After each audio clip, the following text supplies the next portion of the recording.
every step taking him further away from everyone and everything he knew, and closer to destiny.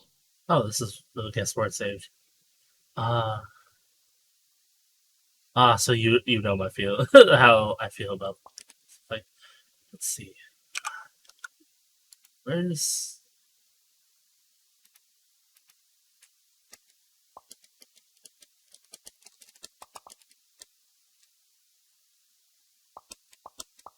okay.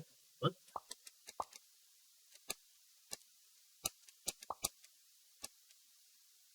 is this taking so long to register?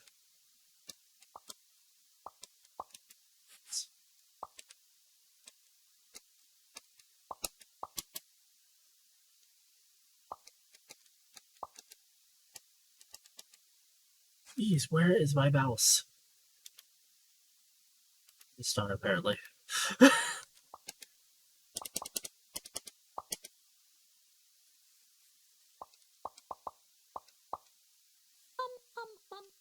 Mum.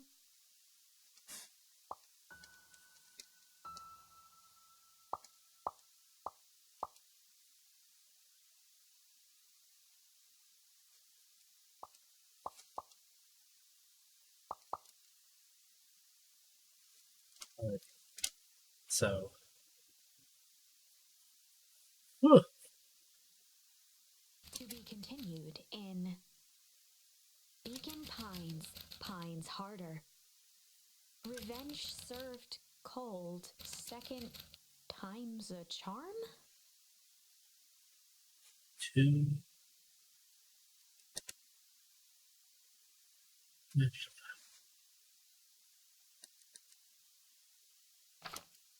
Wait, that's it? This ends with a crummy cliffhanger just when it was getting good? I was even starting to like Iggy. No way. I refuse to be associated with some never-ending parade of sequels. Let's go back and find something more definitive.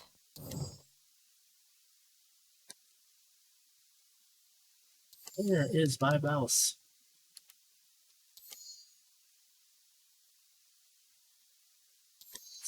What haven't I done? I haven't done that one. That one.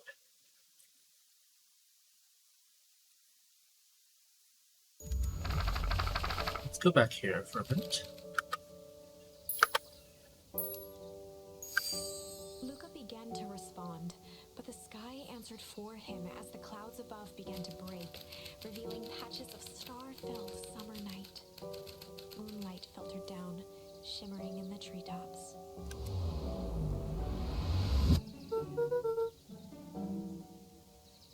Sure, you can be going. You're not going home? No, I was Willow. I tell them about. Stopped himself mid-sentence. Promise to be told. Watch. Spit it out loud. We're thick as thieves, that. If there's a juicy secret, you gotta tell me. Okay. You can come to the treehouse and I'll tell you both what happened. Heck yeah.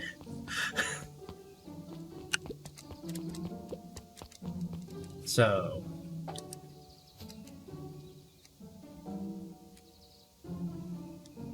What do you mean by two?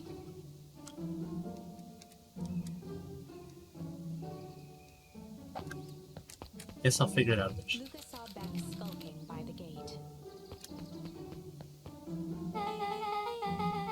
You're telling me there's nothing mysterious or creepy about this place? It's mostly boring. I refuse to believe that. Big spiked gate, looming mansion, rich reclusive owners. It even smells shady. This Beacon Pines is a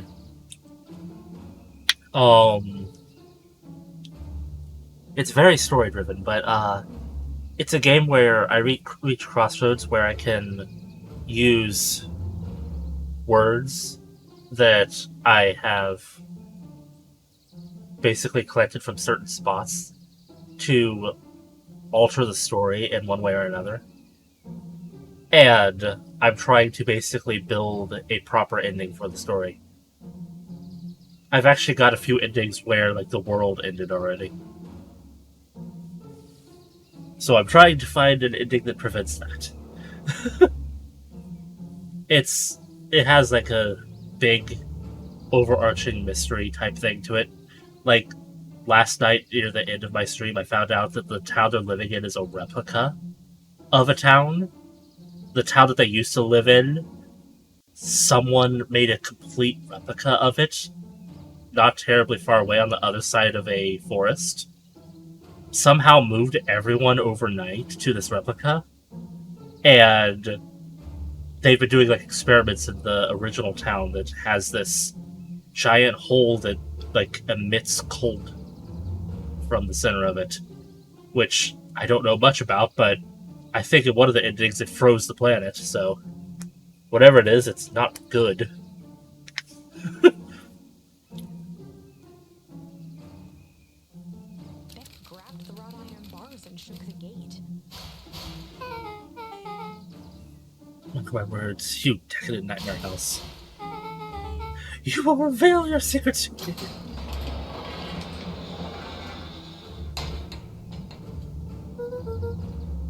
What did you do? First of all, I told you so. Second, hide. That's Eris Valentine. Who's she talking to? Shh. I expect you to return that suit in working order.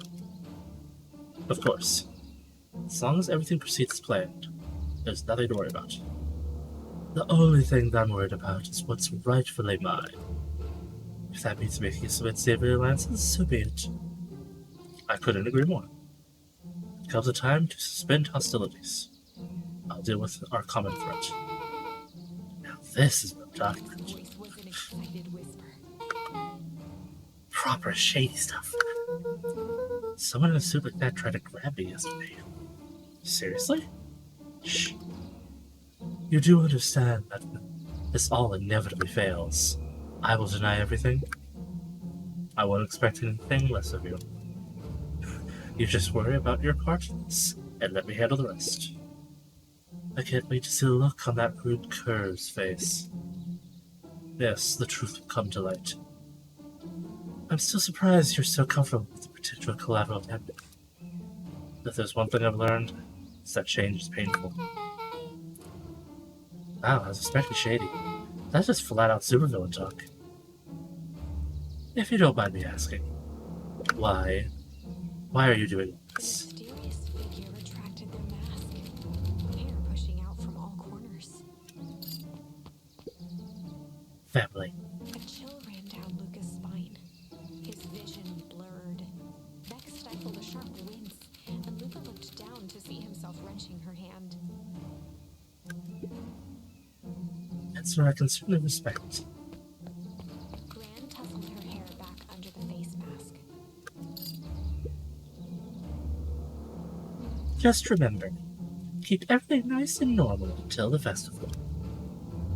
I don't need lessons in housing suspicion. Gave Eris a curt nod and disappeared into the night.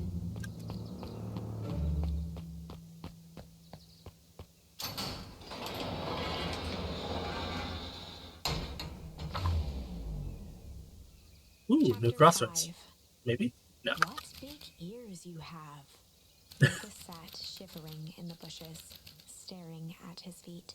After checking to make sure the coast was clear, Beck gave him a gentle tug on his sweater.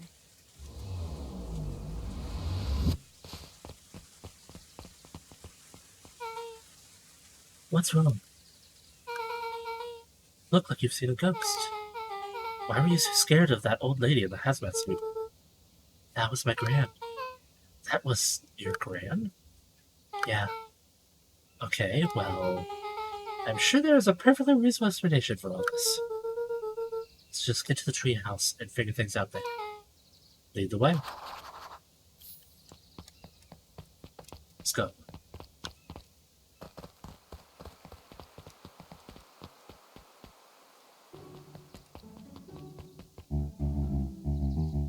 Last time, there's nothing to worry about. Of course, we're not worried. Board finished writing with a scratchy flourish and looked up. Just dotting our I's and crossing our T's. Maybe try minding your P's and Q's. Mr. Nuncreed, arms crossed over his paunch, gave an exhausted sigh. If there's anything you need knowing, you'll know it. Absolutely. If you'll just sit here acknowledging everything is accurate, we'll be out of your hair in a flash. Oh, for the love of... He snatched the pad and scribbled his name so hard the pen nearly snapped. There. And would you like my eternal soul as well? The dwarfs looked at each other for a moment, almost pondering the possibility, then broke into laughter as they walked away.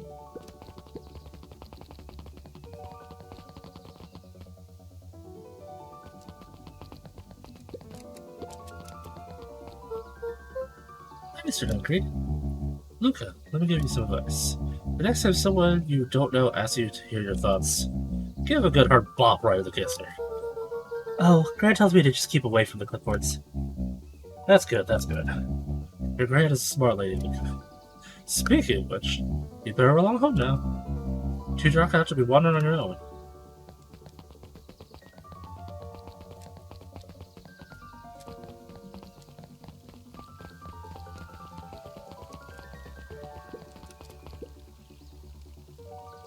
Seriously, will be revealed to you in due time. Question is, are you prepared to live the truth? Ominous.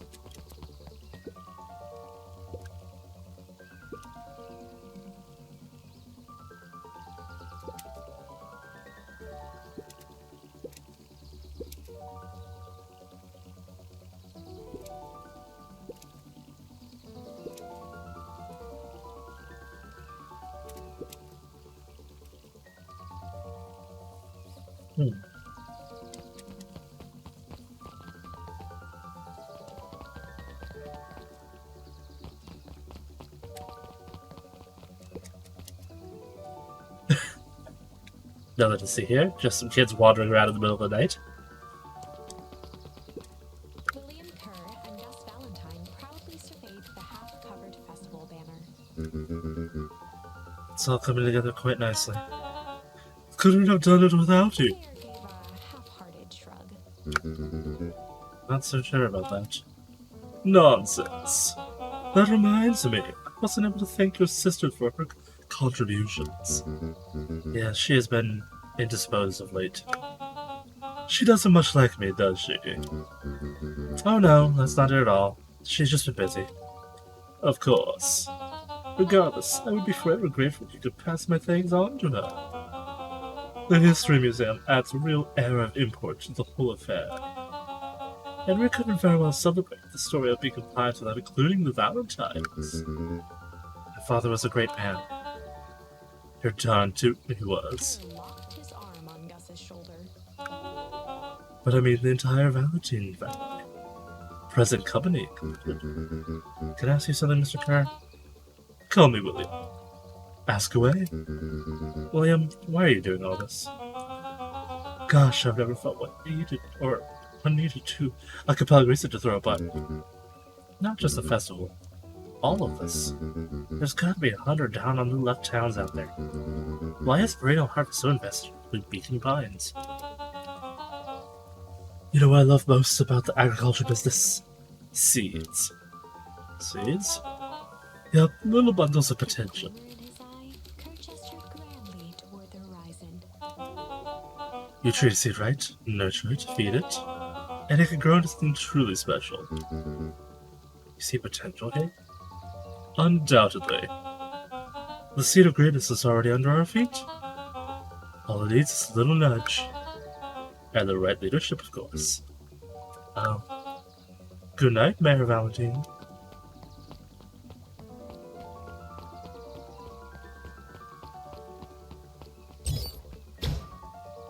I think I pronounced that Valentine before. Whatever. Oh, this is nice. Yeah, the treehouse is just a little further from here. So what's your buddy Rollo like?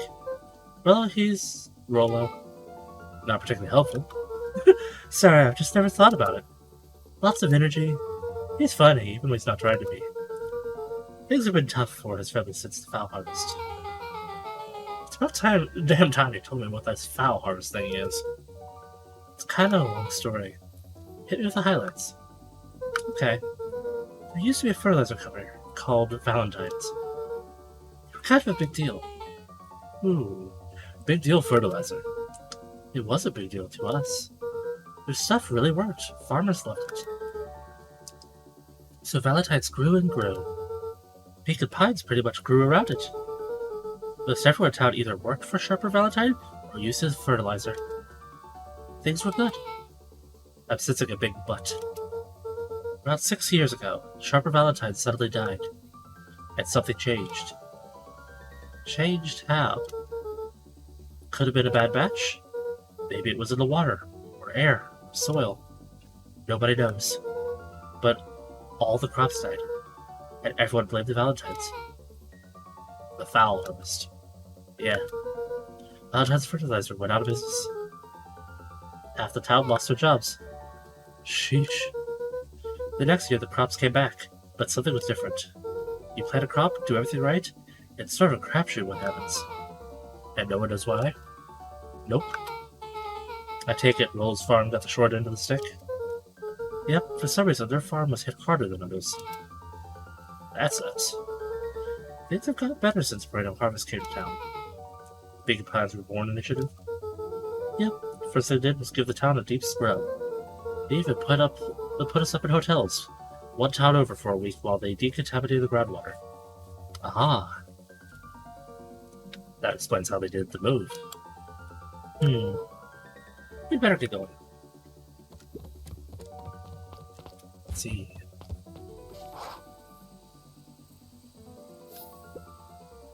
It's about time! I was about to give up and go home. Who's the new kid?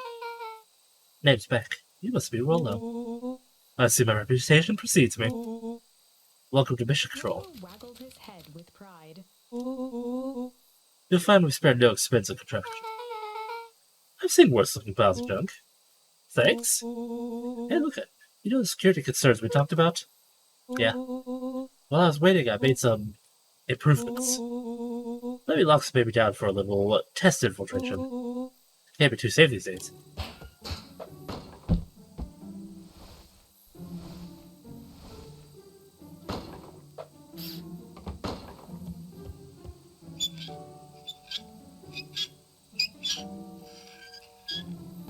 It's a car door.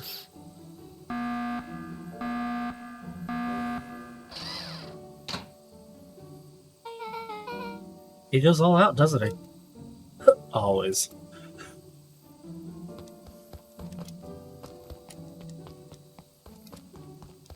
Okay, so it's clearly a target. Darn. Huh.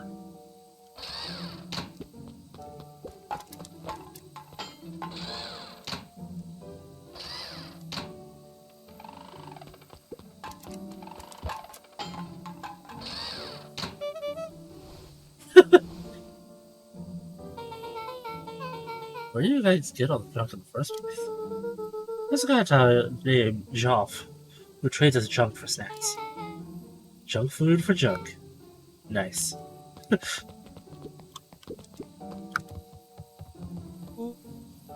So, pretty sweet security, right? It was imagining, I'll give you that. Okay, are we sure we can trust this new recruit? I'll vouch for it. Thanks, I guess. Okay, look, you promised to fill me about the Valentine warehouse. Sucked in a long breath. So like I said, there was someone there. What were they doing? I don't know, but the place was lit up and active. Maybe they're squatters? I don't think so, it seemed more organized. When the man pulled me in, I saw some sort of equipment running. A man pulled you in? Yeah, but I got away. You keep saying it was a man. They were wearing a mask, right? Yeah. Then it could have been a woman. How did you get away? I grabbed a rock or something and broke their mask. They let go when I ran. Dang. That's intense. No wonder you freaked out when you saw your grandma. Yeah, that's the other part. On our way here, Beck and I saw Eris Valentine meeting with Graham, wearing the same sort of hazmat suit. Let out a low whistle. They weren't there for idle chit-chat. It was a proper clandestine meeting. So let me get this straight. There's an operation in full swing at the Valentine warehouse. You were almost abducted by a strange man or woman in a protective suit. And then you saw your grand in the same suit talking to Eris Valentine. Pretty much. I really think this town is kind of awesome. No offense. And so, we can logically conclude, aliens or alien zombies have infiltrated the town. And the leader is your gran, and she's trying to murder you. First of all, and for the last time, there are no aliens. Second, it couldn't have been my gran in the warehouse. I broke that person's mask to get away. The mask Gran was wearing wasn't damaged. She's definitely hiding something. Maybe. Your Gran is weird, but she might be the most boring person in the universe. All she does is sit around all day making jam. What could she possibly have to hide? I don't know, we haven't talked much since she moved in. Moved in? Your Gran isn't from here? No, she came a few months back to take care of me after his mom went missing. Did you know your Gran before? Not really, no. It's been years since I've seen her. Luca, don't take this the wrong way. But are we sure your Gran is on the up and up? Luca gazed out the window. I'm just saying. It sounds like strange stuff has been happening since she showed up. We can say the same thing about your family. But you're right. Luca, your Gran is hiding something. And Pa always says, folks only bury stuff worth digging up.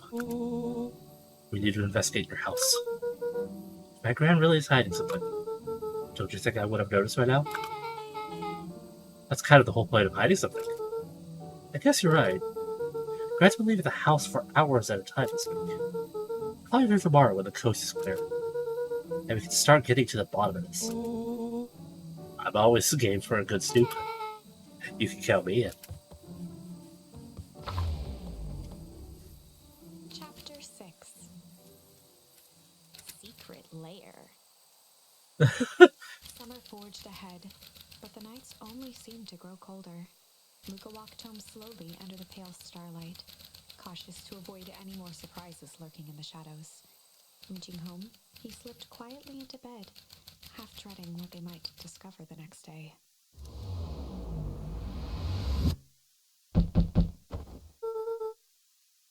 Time is it?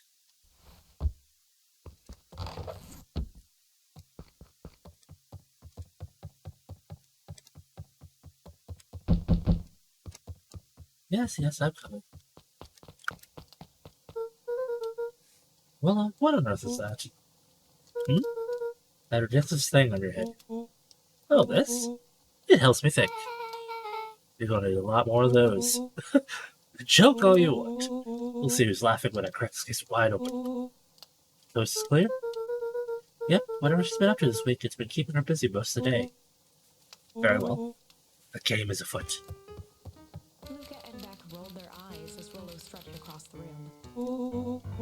If I were a Gran, where would I hide my deepest, darkest secrets? Perhaps where you might least expect it. Rollo flung open the cabinet with confidence. He Ah. coughed as a veil of dust hit his face. I think it's safe to assume anything that dusty isn't what we're looking for. Maybe that's what she wants you to think. Then again, any good detective is not to trust her first touch. First touches are for suckers.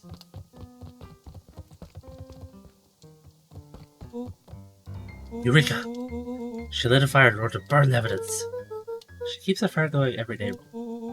Drat, may already be too late. Just think of the amounts of documents lost to ash.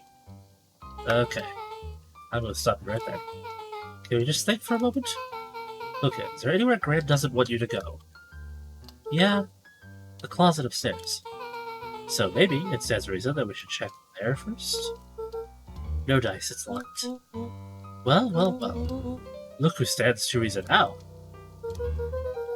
I have no idea where the key is. If it really is important, then she probably keeps it with her. Anywhere else?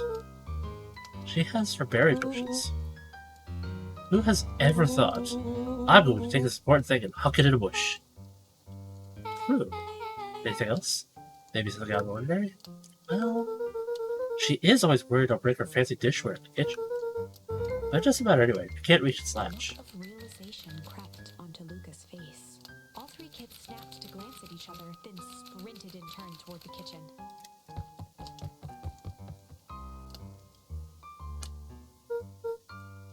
Alright, Willow. This is your time to shine. Ah, yes. You called upon my expert detective skills. And now I shall proceed with... Finish, Luca scrambled up Rollo's back. Hey, this is my idea of detective work. Every squad needs a good lockpick. And every good lockpick needs a sturdy head to stand on. This is beneath my standing. Stop complaining and hold still. Got it. The three crowded around the hutch to peer in. With the glass doors opened, a perfect porcelain display gleamed in front of them. Their eyes searched for anything amiss, but the only distinct feature was its impeccability. Well, that was anticlimactic. Yeah. I don't really know what we were expecting. Like, oh hey. Let me just yank on this random cup and... On one of the teacups, it slanted forward with a hollow click. The entire hutch began to rustle and slide under its own power. Seems like our grand has been doing some remodeling. Dude, only 2 types of people have secret layers. Evil masterminds and superheroes. So which one do we think she is? We're about to find out.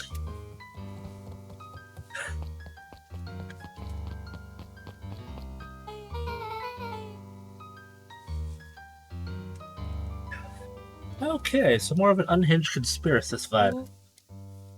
Oh, wow. Yeah, this cannot be good. I need to look around before jumping to conclusions. Luca jostled each cabinet drawer in turn. Only one was unlocked. He fingered through the filing cabinet, pausing at a bulging folder labeled Walter. For a long moment, he just stared at it. What do you got there? It's my dad. Looks like some of his old medical files. Your dad was a doctor? Luca nodded and caressed the label with his thumb. Well, are you going to read it? Here, let me help. Willow swiped the folder from the drawer and began leafing through the pages. He whistled to himself, barely looking at the text.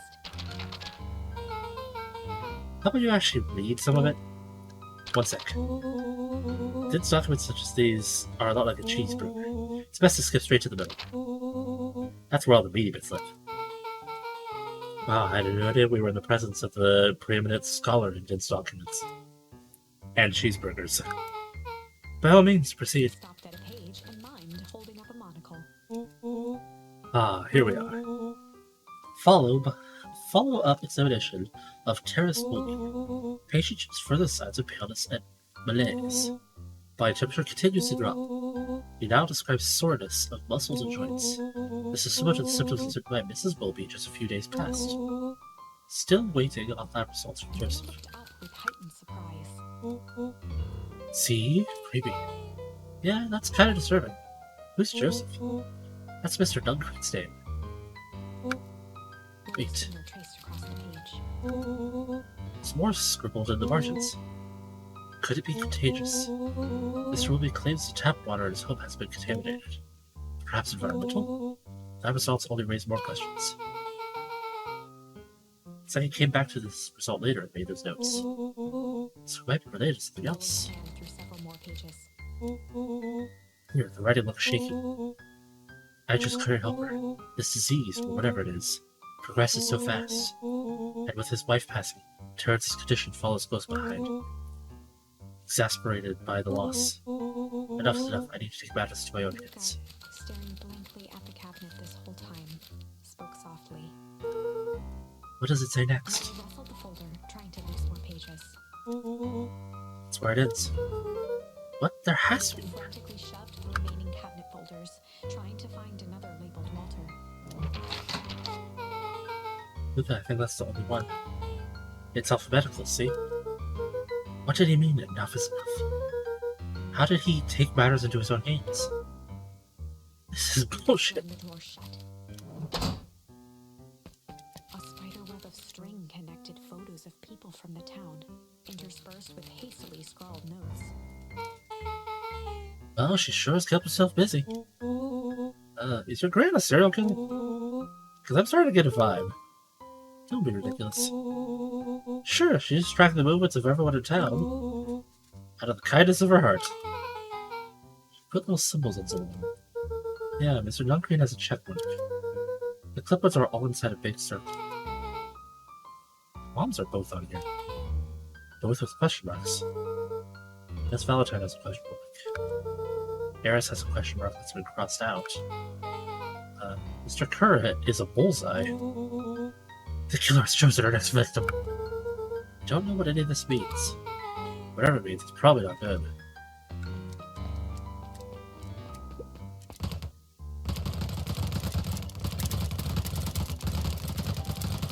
No!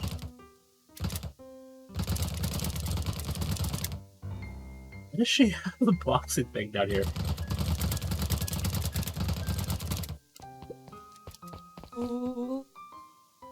What do we have here? There's marked caution, explosive, and jam jars? That's enough jam to feed the whole town. What kind of incendiary jam is your grandmate? She wouldn't have had me walk around town delivering bombs, right? Only one way to find out. Casually spun open a lid and dipped his finger in the jam. Huckleberries. His lips. It's a brown sugar and ink. What? Milo plunged his hand in the jar, fishing out a soggy slip of paper. Aha! Offered the slimy note to Luca and licked his fingers clean. It's addressed to Mrs. Fratelli. A grand jam grab? It says, last night, we used this guy's Eris provided to scout the location. The time window should be possible. Operation Spark Plug is a go. Oh man, are they doing a heist? Whatever it is, it can't be good. So more a bombshell than a bomb. You're new here, so I'll let it slide. But I'm the bad joke guy around here. They crowded around a worn-down old map of Beacon Pines. Oh, this looks like a treasure map. Not every old map is a treasure map. Yeah, but every treasure map is an old map. Can't fault that logic. There's even a pathway drawn on it. It starts at the entrance of the town. Follow it. Traced the path with his finger. Leads right He to dropped down at the end point. Town Square. That's the fountain in the middle of town. What a weird place to hide a treasure. Well, that doesn't look like a treasure to me. Maybe the path on that map has the same symbols as those explosives over there. So it's not hiding treasure? A real bummer. Well, what's the thing you've been excited about for the past month? Festival. Did you say gulp? This feels like a gulp kind of situation. Everyone will be gathered near the center of town. She's going to blow up the festival! Not if we stop her. What is that? Luca looked up from the map. It was what? No, I heard it too. That was the front door. Which means someone just shut the door. Which means someone's upstairs. Shh, quiet. Hit the lights. Ben flicked on the light, and they became statues in the dark. Overhead, creaking floorboards bent under slow, deliberate steps. The kids looked up, the tilt of their necks following each football.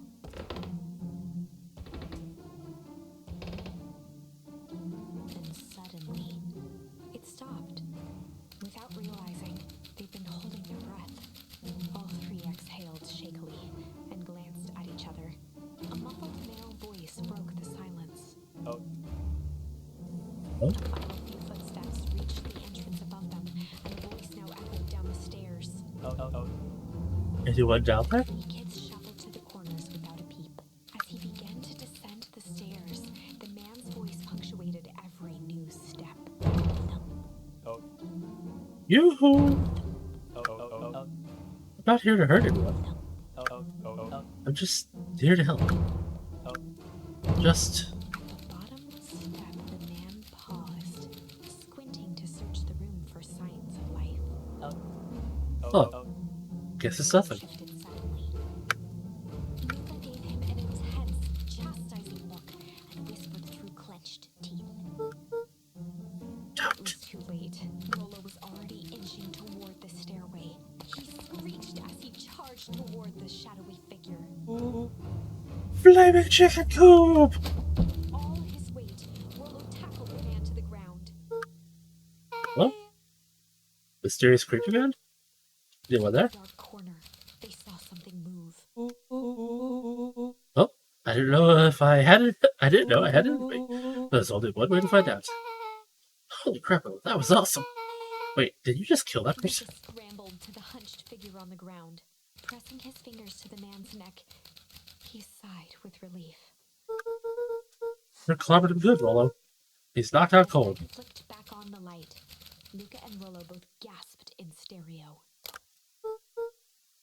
Mr. Tolliver. Chapter 7. The Interrogation of Hiram Tolliver. Still unconscious, Mr. Tolliver slumped heavily in a shoddy old chair. His hands were bound with rope, his feet tied with some loose string. The kids huddled in a circle, discussing their plan. One thing was certain, they couldn't just let Mr. Tolliver go. They needed to know what he was doing in Luca's house. After some deliberation, it was decided.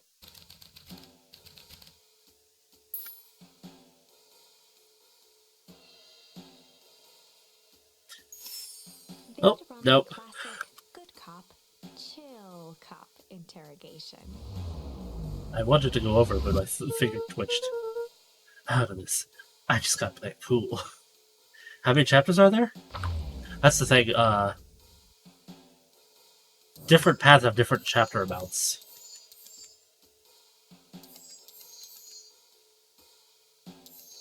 Like, one of the ones here, that went over here, only had like 3 chapters.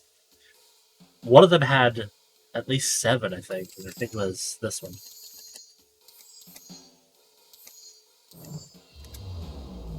So I could go back and forth between things. Luca walked calmly to the light switch, flicking it off and on a few times. Mr. Tolliver shook his head, gathering his wits. Golly, I shook out my bell. He looked over to find Luca, who returned a calming grin. Sorry, Mr. Tolliver. This was all a mistake. Luca, what's going on here? Why do you have me struck down? No, it's fun, really. Willow just got a little startled.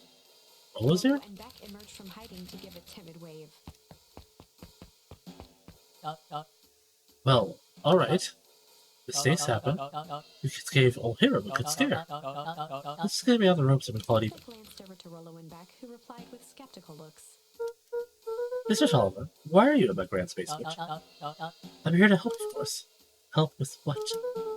What's my grand up to? If you just cut me loose, I can show you. How do I know we can trust him? Mr. Tolliver exhaled with disappointment. Look, have I ever done wrong by you? No. And since your grand moved to town, haven't I been nothing but welcoming? Yeah. So why would I turn my back on your family now? It's just, all this stuff seems pretty weird. A board with names of people from town. My archives of Dad's old disturbing patient notes. Luca gestured to the corner. Barrels of explosives. I can explain everything. You just need to untie me. You kids deserve an explanation. Luca looked again to Rolo and Beck. This time they shrugged. Luca began to slowly loosen the bindings. Mr. Tolliver gently rubbed his wrists. That's a good man. This will make sense in time. He edged imperceptibly toward the stairs as he spoke. You see, this town has secrets. A very dark past indeed. Before the kids had even noticed his movement, Mr. Tolliver was at the light switch. A past that must be brought He to punctuated his final words by flicking the switch and rushing up the stairs. light. Son of He a... darted to the wall and turned back on the lights. It was too late. Rollo confirmed what they all heard. He just locked us down here. Mr. Tolliver's muffled voice came from behind the door. I wasn't lying, you know. This is for your own good. You could just keep tight down there and let the adults They handle this. looked bewildered at each other. Play it cool, huh? Not now, Beck. They heard the staccato thump of quick steps exiting the house. The kids looked down in resignation. This isn't how it goes in Hank Atomic. For some reason, they'd always assumed it was up to them to save their town. Luca opened his mouth, hoping to conjure some magical words to make this right. Only a hollow croak escaped. The end. Well, we certainly aren't going to find a grand resolution to our tale locked in a basement. Back to the drawing board. Really? They'd run the classic good cop, hard cop interrogation. Rollo brandished a steely gaze. I've got this. Read about it 100 times. Considering his nervous nature, I Rollo feel this one will slided work past better. the chair which propped up the slumping Hiram Tolliver. Without even looking at his captive, he began with a long, blustery drawl.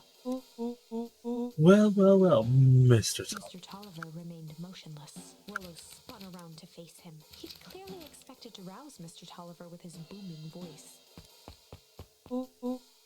Mr. Tolliver? Luca gave each other an unsure glance. Rollo slammed his fist on the table. I said, Mr. Tolliver! He grabbed the table lamp and beamed it onto the unconscious face. Mr. Tolliver groaned and slowly lifted his head. He recoiled with a muddled, weary squint. What in the The world? chair wobbled as he attempted to straighten up. Ooh, who's that? Tolliver could only make out rough shapes through the glaring light. With a gruff tone, Rollo hoped to both conceal his voice and intimidate. I'll be asking questions here, punk. Now, hold on, just calm down. Oh, I am calm. Calm as a carrot in dirt. As for you, looks like you're The sweating. doubtful expression on Beck and Luca's faces transformed into awe. We could do this many way, or my way, or... Well, I'll just say I've never needed another way. Rollo, hitting his stride, was now channeling every detective trope his memory could recall. He slammed the table again. Now dance! What? I don't even... Tolliver's voice became desperate. He was nearly in tears. You've tied me down. How am I gonna dance? Dance with your mouth, punk. Spill the beans! What are you doing poking around this house? I'm here to help Juniper. To make sure everything's ready. Oh, so you're cahoots with Gran. Gran? Tolliver was in a daze, now more confused than ever. Don't have her blow up the festival, eh? Blow up the festival? He Good shook lord. his head, feeling more and more dizzy. No, you got it all wrong. Where is she now? She's headed to the source. Source? What's the source? His It's voice where faded to a whisper. the town began. Where it all began. What is Operation Sparkplug? That, Mr. Tolliver passed out cold. Rollo swung around with a repentant grimace. Hey, McClough. I think you were a little too hard on him. What do you think of the source? It's where the town began? We need more information. Yeah, but we better not push Mr. Tolliver into it. Is there anyone else who might know more? What about the history museum? It just got set up for the festival. Nah, that tent was put up by the Valentines. Everything they do is just a bunch of fluff to glorify themselves. Is there anything more than that? The library? If there's any information about the source thing, Kato can help us find it. Let's go get some answers.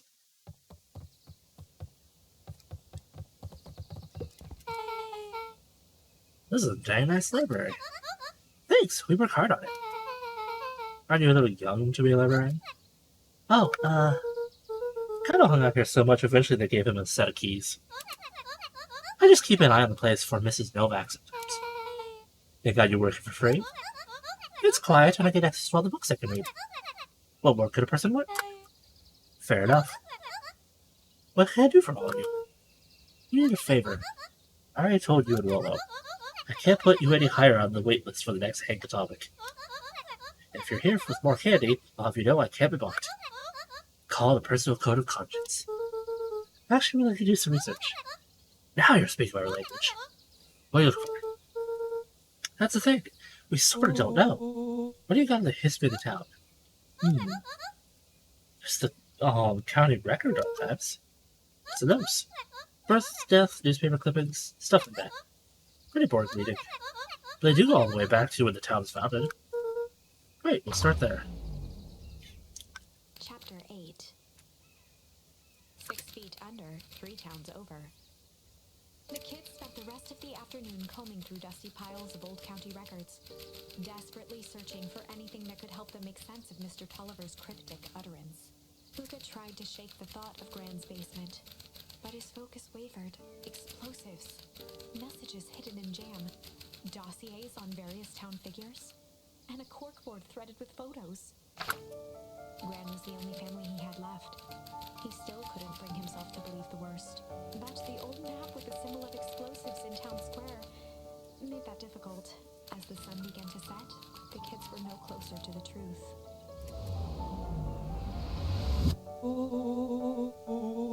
If I have to read more records, my eyeballs are going to pop. We have to keep digging. If I dig another word, I'm going to end up in one of these acidine death records. Rollo Connor lived a full and wonderful life till he read too much boring crud and his brain oozed out of his ears. Rollo shut his book with an assertive nod. If you've got a better idea, spit it out. You sound like my sister. Keep pushing it up, pal. And it won't be boring county records to kill you. I'll put you in the obituaries myself. He muttered under his breath. You're a county record. Really? That's the best you got? When I'm done with you, you'll be the footnote in history. Just like Her finger down on the open page before glancing down to read. J. Hartford here. I'd love to see you try. We're all a little tired here. Let's just take a moment and... Tickled the back of Luca's mind. Wait, what was that name, Duck? In the obit? J. Hartford. From the Brookville Tribune 8 years ago. That can't be right. What is it? J. Hartford. That's my Cran's name, Juniper Hartford. Maybe there were 2 J. Hartfords.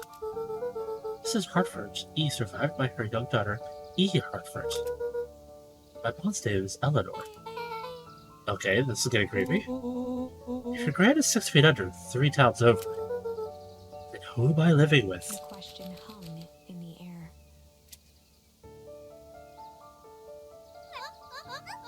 Alright, gang, I got close up for the night. Beck rubbed her eyes. How late is it? Almost 10. Oh, crap, Pa's gonna kill me. I gotta go. Yeah, my parents will be worried sick.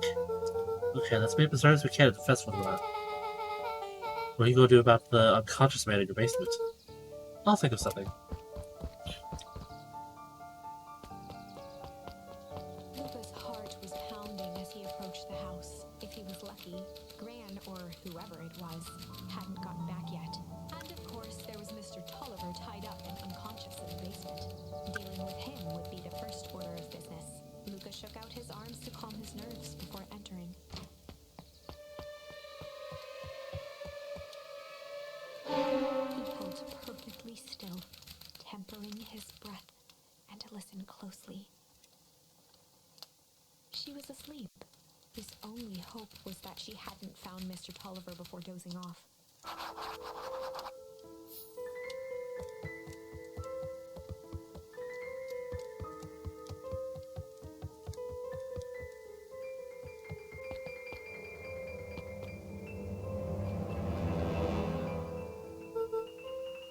Oh no. Tolliver was nowhere to be seen.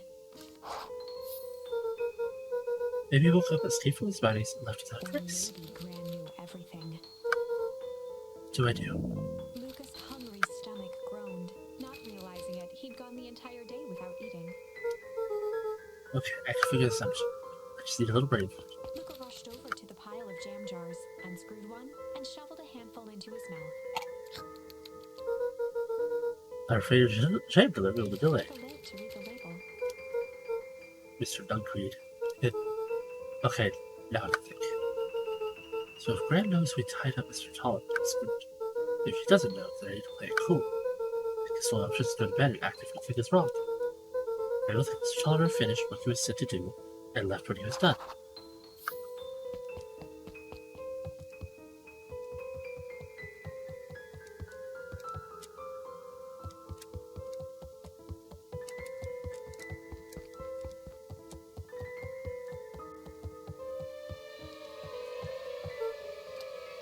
Grant?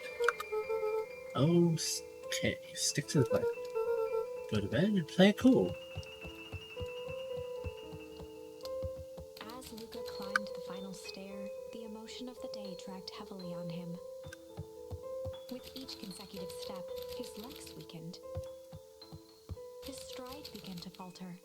He tried to grab for the railing to steady himself. Something was wrong. Come on, legs. Just a few more steps. Luca groaned and tried to move. His limbs might as well have been bolted to the ground. Through numb lips, he mumbled just before falling asleep.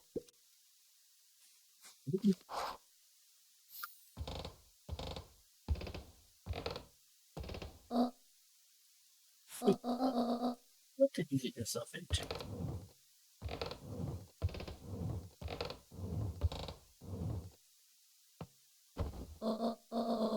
Let's now let me handle everything.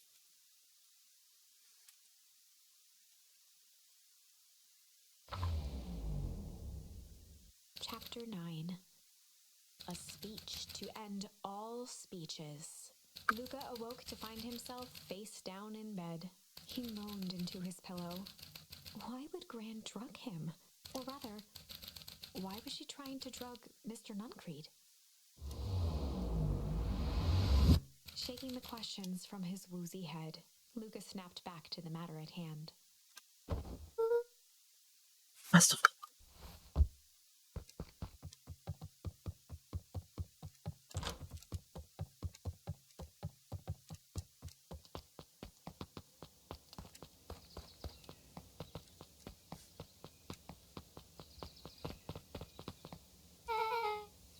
Where have you been? Gran put something in the jam. Yeah, we know. A secret message for secret conspirators. Not this one. The one intended for Mr. Nuncreed. Put me to sleep. Whoa, ho ho. Slide up. Anxious to remove him from the equation. He might be in danger. Have you found anything? We looked around but haven't seen anything odd. Gran is nowhere to be found. But Mr. Nuncreed is just loafing around waiting for the speech. What speech? Mayor Gus has just got up on the podium. Everyone's gathering on the stage. Let's get moving.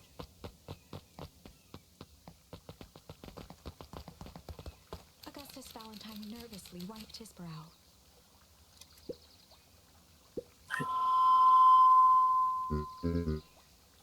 Hello, big friends. I'm Augustus Valentine. You're here, and I suppose you already know that. Oh yes, before we get started, I just want to take a moment to recognize someone who couldn't be here today. This town wouldn't be here today without my father, Sharper Valentine. So I thought we could begin with a round of applause befitting such a great man. Even that's more than old Carter deserved. Gus cleared his throat and awkwardly loosened his tie. Right, what was I? Kerr bounded on the stage with the energy of a preacher at a big tent revival. Gus Valentine, He everyone. gave Gus a hearty slap on the back and motioned him off the stage. Let's hear it for our mayor. What a great turnout. Oh heck, I didn't prepare anything. But I suppose I could say a few words. It would be a shame to waste such a beautiful podium. Mr. Kerr pulled a big stack of note cards out from his vest. Community, conviction, commitment. These are the things that we celebrate at Perennial Harvest. For us, these are the pillars of a bridge to a better tomorrow. Why, I think it said, add a new pillar. Change. Change is a powerful thing. It's inexorable, unavoidable, and undeniable. And I am a daggum thankful for it. Change is the reason we're all together today. It's hard for me to believe that it's only 4 years ago when fate brought me here. A simple misinterest. which brought me to a small town which would forever change my life. Mr. Kerr took a moment to survey the crowd. You know what? Away a single tear. For the second I set foot in Beacon Pines, something about this place has held me captive. You see, change represents opportunity. It represents potential. It was change that helped me recognize the potential of this place. To see that the people in this town, despite suffering great loss, still held onto the things that made them special. Thumped the podium to emphasize each word. Community, conviction, commitment, change. Kerr nodded confidently, biting his lip. The crowd was silent, enwrapped in attention. Fate made a perfect match that day. Nothing is more important to you all than community. And Prado Harvest is community first and foremost. Methodically made eye contact with each section of the crowd. The only way you made it through the foul harvest was an unshakable conviction. A conviction that a better tomorrow was just over the horizon. Prado Harvest was founded on the conviction that we are the horizon. This festival is a symbol of our commitment to each other. His voice began to build to a crescendo. We now walk hand in hand into a future we will shape together. And that is what change is all about. Grabbing the future by the scruff of the neck and making things happen. Change is a choice. I'm tickled pink that we will all be making that choice together. How great is that? Just imagine what we could accomplish. What's The crowd that? began to look around nervously. Don't worry, a little thunder isn't going to ruin this day. Everyone remain calm.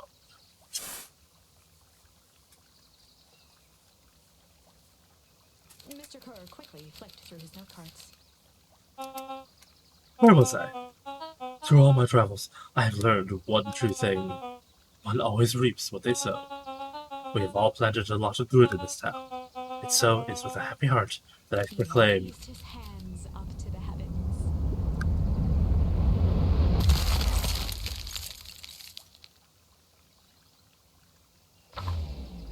well then, At that moment, a merciless wall of impossibly cold air ripped through the crowd, instantly freezing everyone and everything it touched. For a man like William Kerr, this was a fitting way for things to end. On a stage, with an entire town frozen in rapt attention for the rest of time. The end. There's that ice again! Whenever I think we're getting close, it comes along and ruins everything! Maybe we should just quit? Maybe you should just close the book, walk away, and never think of me again. No, I don't mean that. We got a little closer this time. We just need to try again, please.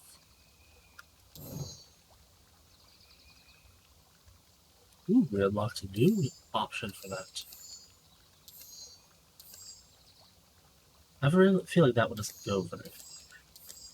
So, let's go back here.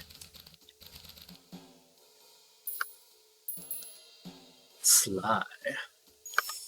They'd run the classic good cop, sly cop interrogation. Luca and Rollo ducked behind a barrel, leaving Beck to her task. With a few crisp snaps, she roused Mr. Tolliver. What? What's going on here? You're the motorable girl. Please, call me back. Sorry about all Tolliver this. looked down and shifted a bit, testing his restraints. It seems there's been a mix-up. You see, I'm not here for the same reason you are. Juniper sent you here? Caught herself before letting the surprise manifest on her face. She'd already gotten him to reveal his relation to Grand. This was gonna be easy. You know how Juniper is with her precautions. Operation Sparkplug has us all on edge. I guess she thought you needed some backup. But she sent a child? What better way to avoid prying eyes? Who would suspect a kid? I suppose that makes Mr. sense. Tolliver wriggled a bit in his restraints. Oh, I'm sorry. Beck quickly removed the ropes. That had to be uncomfortable. A little, yeah. But you understand. We never know who to trust in this Mr. town. Tolliver rubbed the growing knot on his forehead. Very true. So it turns out we're both here Beck too. twirled her hand, as if to prompt Mr. Tolliver to finish her thought. Destroy the Beck evidence? shook her head and clicked her tongue. Yep, the old gal is nothing if not thorough. Mr. Tolliver let out an amused huff in agreement. She sure is. Can't blame her though. If anyone were to find out that we're going to destroy the source, well, we both know how bad that might be. No one will know anything once I finish cleaning things up down here. Beck was on a roll now, playing Mr. Tolliver like a fiddle. You could finish this up on your own. Should have trusted me for a reason. You can leave the rest to me. Good. There is one more loose end I'll look. Loose end? Oh, it's nothing really. The other day I had the radio on scan while we stuffed candy shelf. And when you know it, I had such an odd phrase in a perennial harvest range. Underground secrets. That's ominous. I think it might be a password, but Juniper dismissed it. Said it wasn't mission critical. What's the password for? We don't know. So we have a password and nowhere to put it. It's gotta mean something, right? Good thing. You should probably go work that out. I've got the center. That's a relief. Between you and me, this basement gives me the willies. Heading for the stairs, Mr. Tolliver hesitated and turned to Beck with a puzzled look. She grinned and gave him a peppy wave. With a shrug, he continued up the stairs, whistling a jaunty tune. You guys catch that? Sure did. Whole time Mr. Tolliver's had a candy shelf, but all he sells us is apples. Beck blinked slowly in disappointment. The password roll. Well, sure, once things are back to normal, I'll be having a word with Mr. Tolliver about that candy shelf. Fine. In the meantime, I've got an idea. She turned to the table and began tearing small scraps of paper. He said he heard a password on the radio. Any good spy transmission is never what it seems. Beck marked each scrap of paper and leaned back. We just need to find the hidden lead. Okay. What's another word for underground? Buried, covered. Could it be a cover-up? Maybe it's one of the each letter is a number things. So U would be 21, N would be 14, D would be... Ooh, it's an anagram. Nungreed's drugstore. Luca and Beck looked at Rollo with amazement. Whoa, that was incredible. Well, it's either that or Corinne's new drugstore. Yeah, I think you were right the first time. How did you do that? Like I say, I love ciphers. Well, I guess we know where to go next.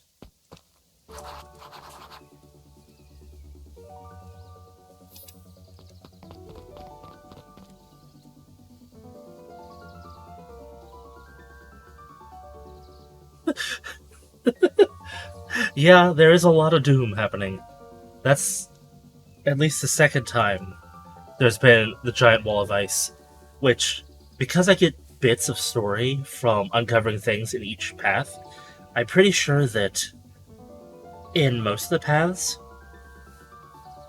they have those explosives, they know where the old town is, and we're tossing it into the well that this source thing is. Because a single firework caused the hole to jam up with ice.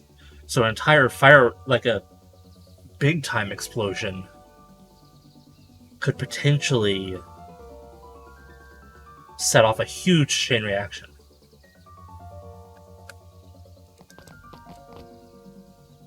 Well, hello. You scared me half to death. Sorry.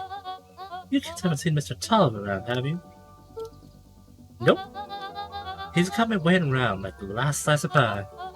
I swear that man would be late to his own funeral.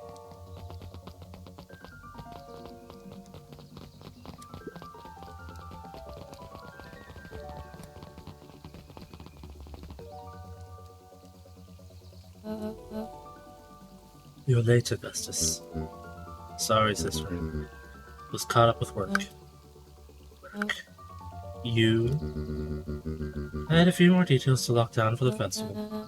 Oh, what do you have to report? What is this insipid town festival really about? I think Mr. Kerr really does just want to do something good for the town. He's actually a pretty nice guy. You should spend some time with him. I didn't pull strings installing you as mayor so that you could make friends. Your job is to help me figure out what Kurt and Colonel Harvest's true intentions are with this town. We have a responsibility. This is our father's town. Excuse me? This was our father's town. He's gone, Eris, and he isn't coming back. Father left us with nothing but problems. Mister came here and offered us help. We accepted that help. We didn't agree to them turning Father's warehouse into a toxic dumping ground. That's just a temporary arrangement. The glow can be seen from our damn backyard. They are dumping their nasty little secrets on us. When this all inevitably goes wrong, who do you think will be blamed? We have a new choice to make now, sister. This town is going to change, whether we like it or not. Are we going to choose to be a part of that future, or be forgotten in the past?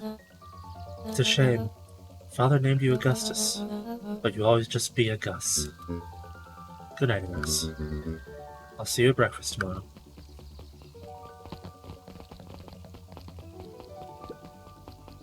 It's getting late, children.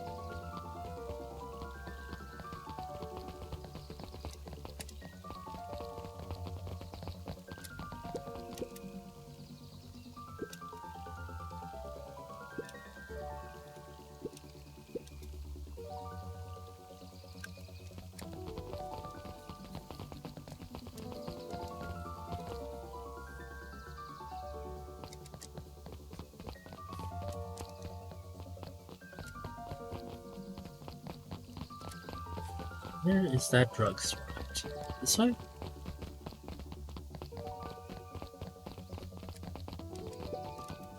Solomon stood proudly at the entrance to the drugstore, holding a brown bag overflowing with black licorice. Hey, Solomon. We're looking for Mr. Nugcreed. Is he still here? I'm afraid not. Then where do you get the candy from? You might say we have an arrangement. Solomon shoveled a surprising amount of licorice into his mouth. Sometimes it's the small pleasures in life. Though I might not always have family going on, licorice has never let me down. Well, I can't say licorice should be my first choice, but whatever floats your boat. You can tell a lot about a person by the choice of confection. Well, yeah, I guess. I like sour grapes. I'm certain you do. I always wondered why Mr. Nugcreed kept licorice in stock. You must have eaten enough of it to make it worthwhile. There are many ways to earn loyalty. For some, it's as easy as cold hard cash.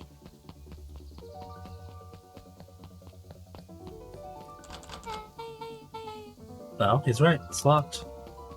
There's gotta be more clues. Okay, let's see.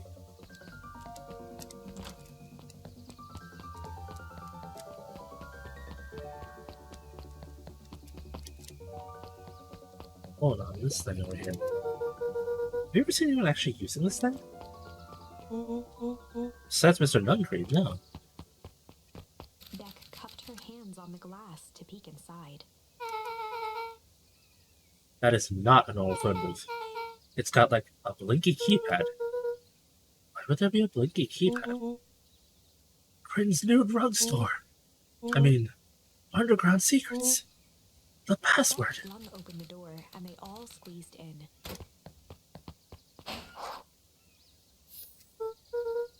Alright, let's see here. Cracked his knuckles and entered the letters into the keypad. Underground secrets. Sounds like that did something. Great. Now what? I guess we... What? The phone booth dropped loose from its shell. Without even the space to panic, they closed their eyes, held their breath, and accepted their fate.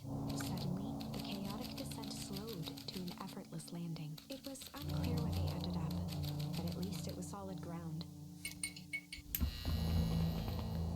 The air was stagnant and smelled vaguely of chlorine.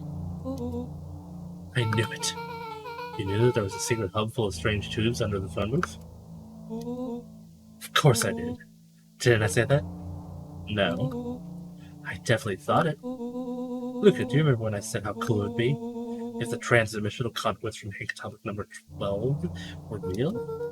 Rollo, at one point or another, you said it about every technology ever discussed in Hank Atomic. That's why I'm such a good predictor. Looks like each of these has something written on it. Mining Operations Alpha. You guys have mines here? Not that I know of. This town is all farms and fertilizer. And a series of tubes. It always says you can only trust a miner up to the point when they hit gold. Cover your bases, Rollo. Cover your bases. Yep. Not sure how that wisdom applies in this exact situation. That's the thing about Pa. You don't always realize what it means till it's too late. Radio Harvest's main office. That's where my mom works. What does she do? Science stuff. Is she involved in all this? We just moved here. How could she be involved?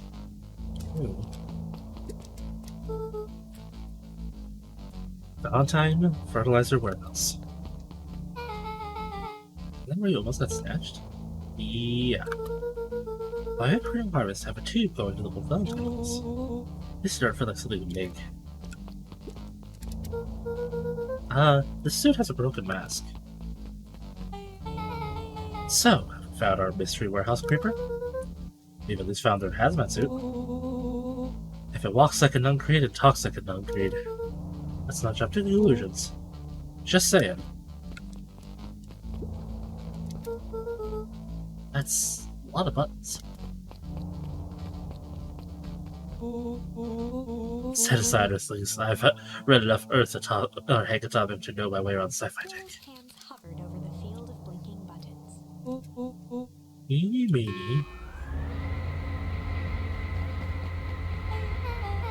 Rollo, what did you do? Nothing! I didn't even mow yet! What was that? Hide? Where? There's nothing but weird tubes down here. Just get back.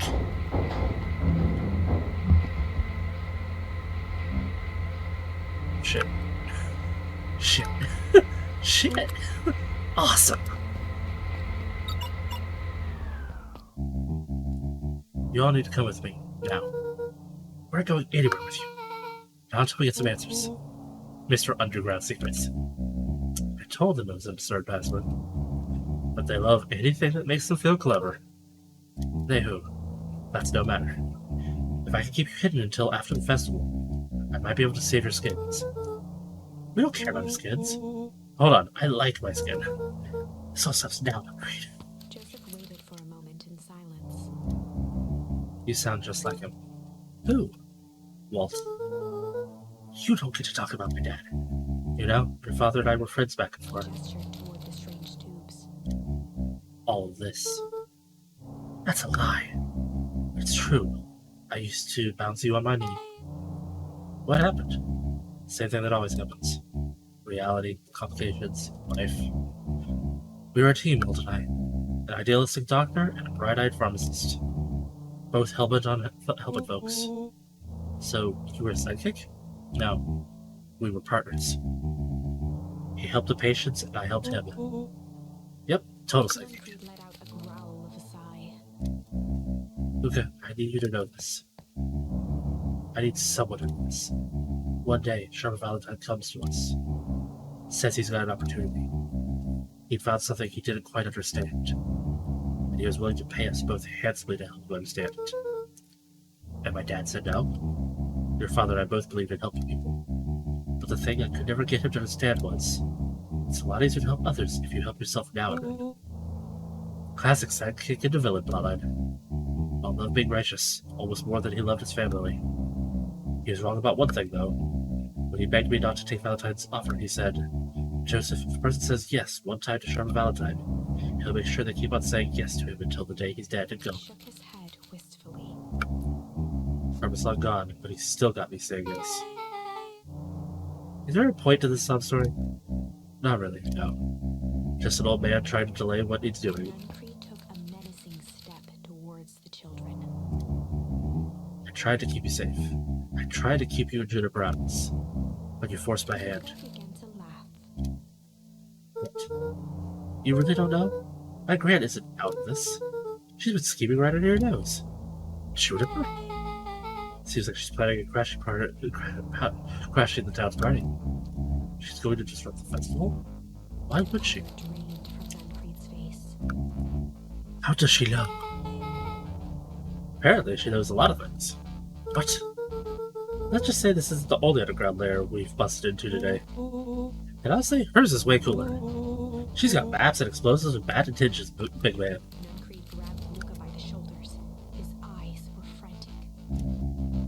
You need to tell me what she's going to do right now. She doesn't understand what it is she's messing with. Tell me now. She's a danger boy. I don't know. She had a map with a mark on the fountain times at the town square. The fountain? Why would... She knows about the source? What the heck is the source? If she's trying to destroy the source, it could catalyze it. Dear God, she's going to freeze us all.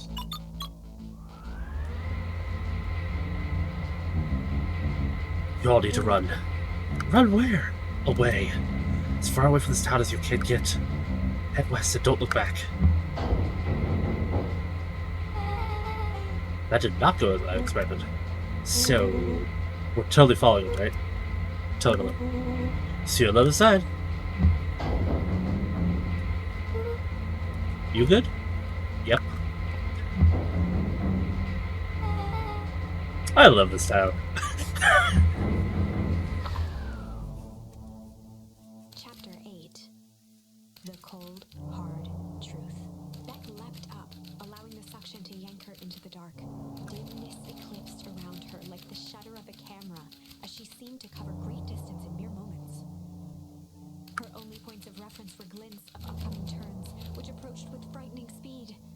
Only to carom her gracefully along, she heard the tinny, distant echoes of Rollo's glee. Once she stopped fighting against it, the ride was impossibly smooth.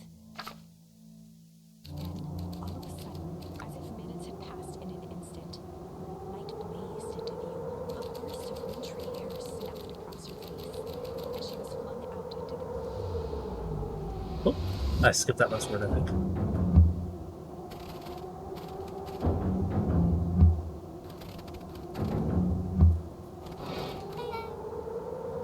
That was intense. Yeah. I think I might have parted some fluids in there. You know where we are? Somewhere cold. Doesn't like it got any of us. Didn't feel like we traveled that far. So where did it all go? This place sucks. Why would anyone even want to blow something up out here? Only one way to find out, I suppose.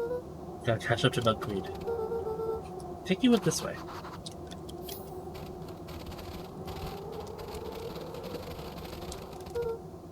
This looks familiar, yeah. Maybe we clear off the snow. No time, Milkweed to get away.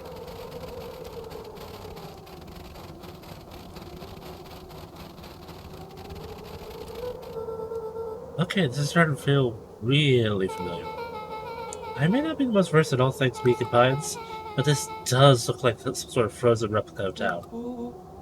Ah, I got it. It's so obvious now. Mr. Duncreed is an alien. Rollo, stay with me here. Your species can live in sub-zero temperatures.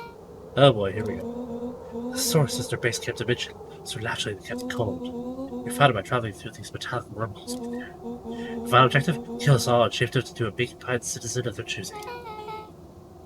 You never really had me. But you very much lost me there. You get used to it. We should keep moving.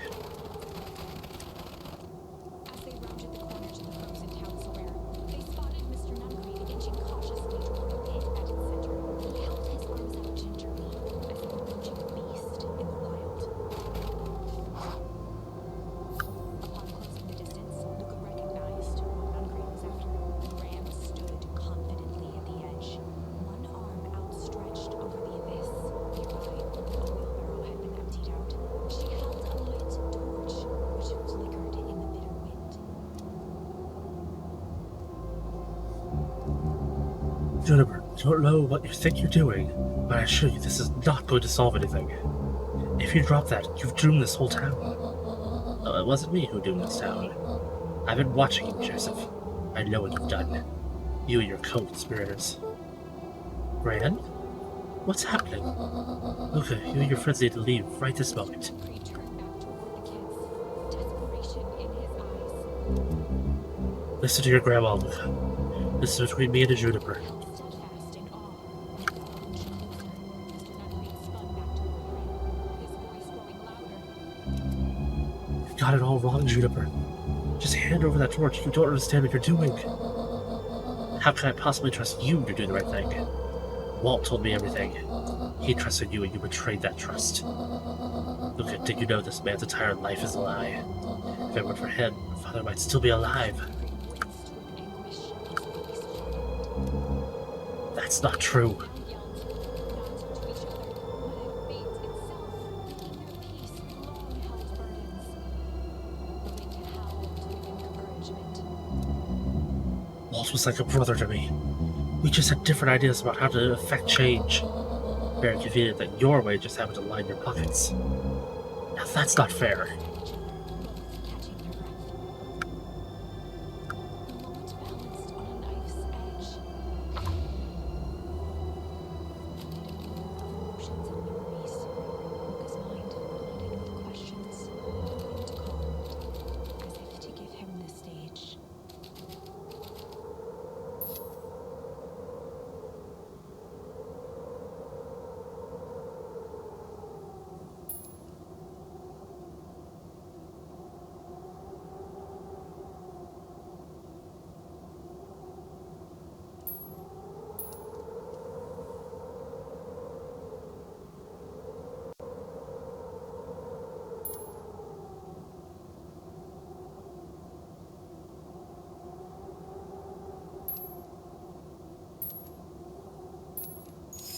And in the stillness, he began to hum.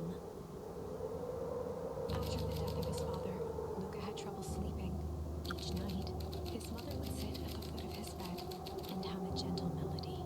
It was the only thing that could calm his mind, the only thing that, however briefly, could make it all seem okay. That melody pervaded every memory Luca had of his mother, shivering in the raw snow. He began to hum it out loud.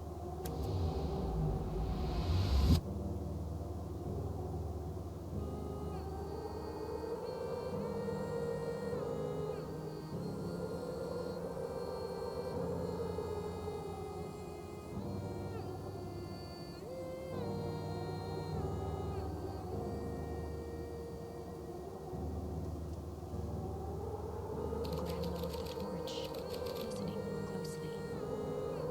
As recognition slowly set in, her heart sank. Those countless nights of consolation, the incomparable loss they shared together. She let the torch fall to the snow and sizzle out. A few steps toward Luca was all she could bear before dropping to the snow herself. Through a flood of tears, she began to hum along, note for note.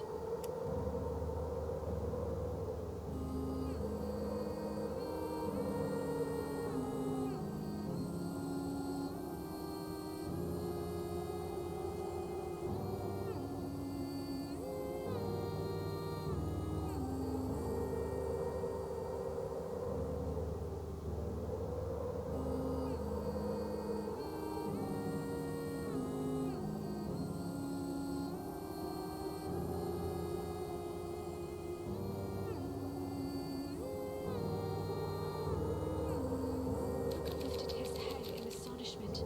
The last time he heard that melody was the last night he saw his mother.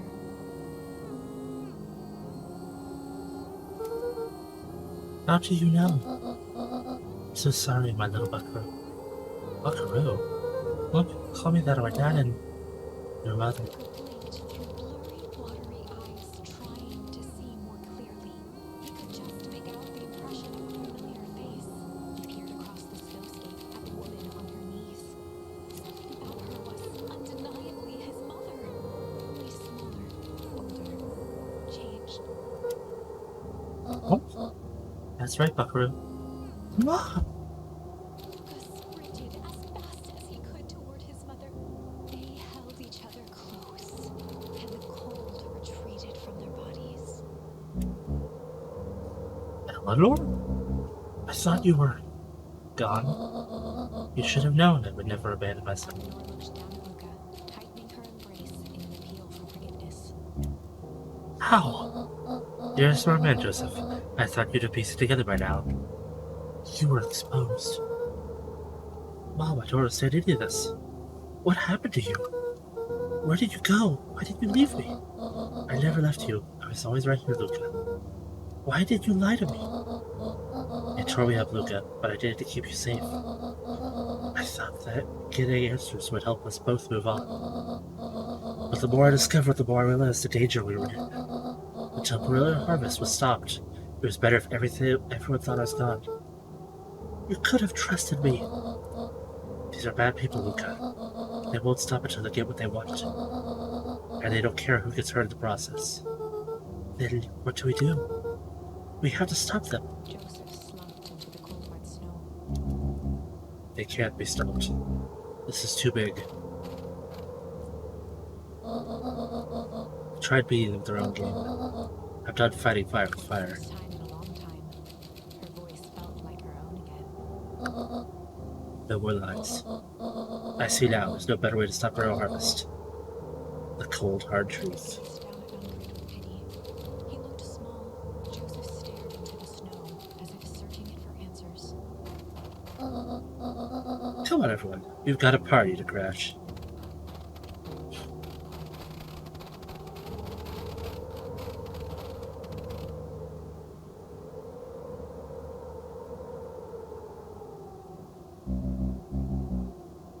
You don't understand. He always wins.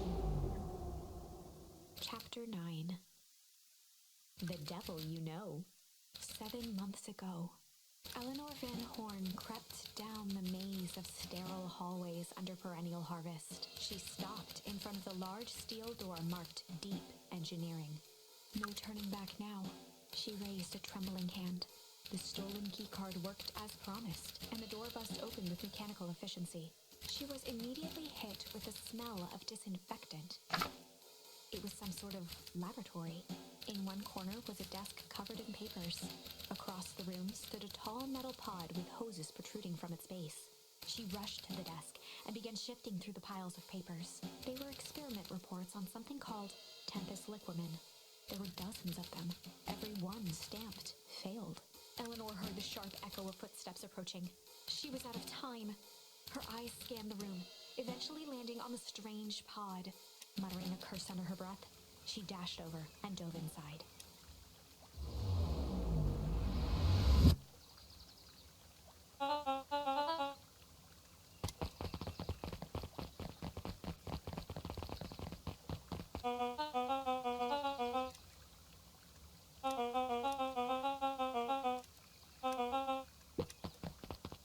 This man is alive.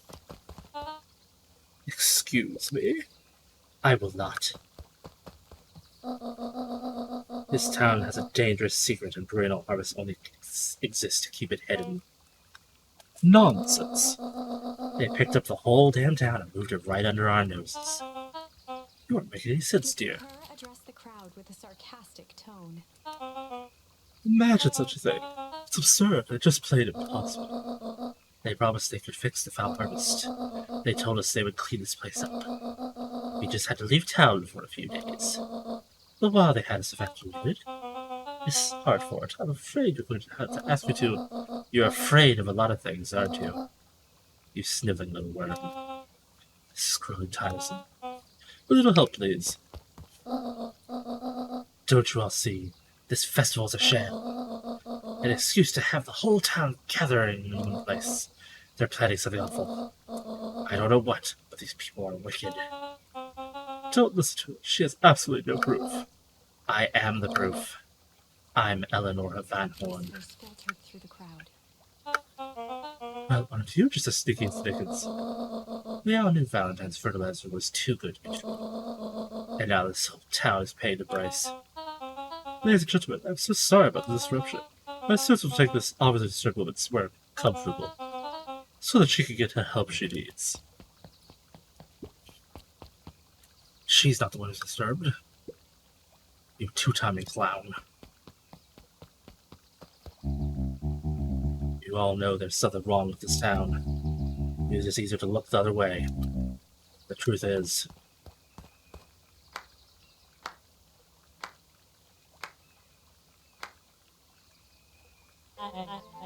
It's quiet enough, Mr. Nuncreed. Dragged on Joseph Nuncreed's face. My gosh. He's not a kid. That's what it is. He looks just like... The reason he looks so much like the one guy is because he is. Holy cow. Take them away. No, I want them to see this. Ah, the ever-tempestuous Eleanor Van. You've been quite a thorn in my side. Like a weed that's burrowed in where it doesn't belong. I must confess, you look dreadful. For a moment, plucking a piece of fuzz from his sweater and discarding it to the ground. Consider yourself in rare company. You've managed to pull one over on me. It won't happen again. I knew you had some sort of plan to disrupt our little party. But alas, I expected something a bit more impressive than incoherent rambling. No matter, your failures are yours to bear. Mr. Kerr? Yes, sir? It's a shame it was cut short, but I thank you for that rousing oratory. I will take it from here. Yes, sir. Of course, sir. You have done quality work for me, will you?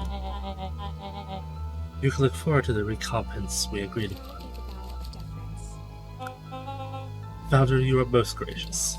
Rippled through the crowd. Thankfully, we can dispense with the formalities from here on out. Pulled a glass vial from his pocket. In one smooth motion, he downed its contents.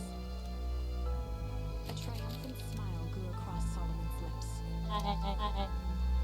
You can call me Sharper Valentine. Body and face began to contort and expand as he disappeared into a belching green mist.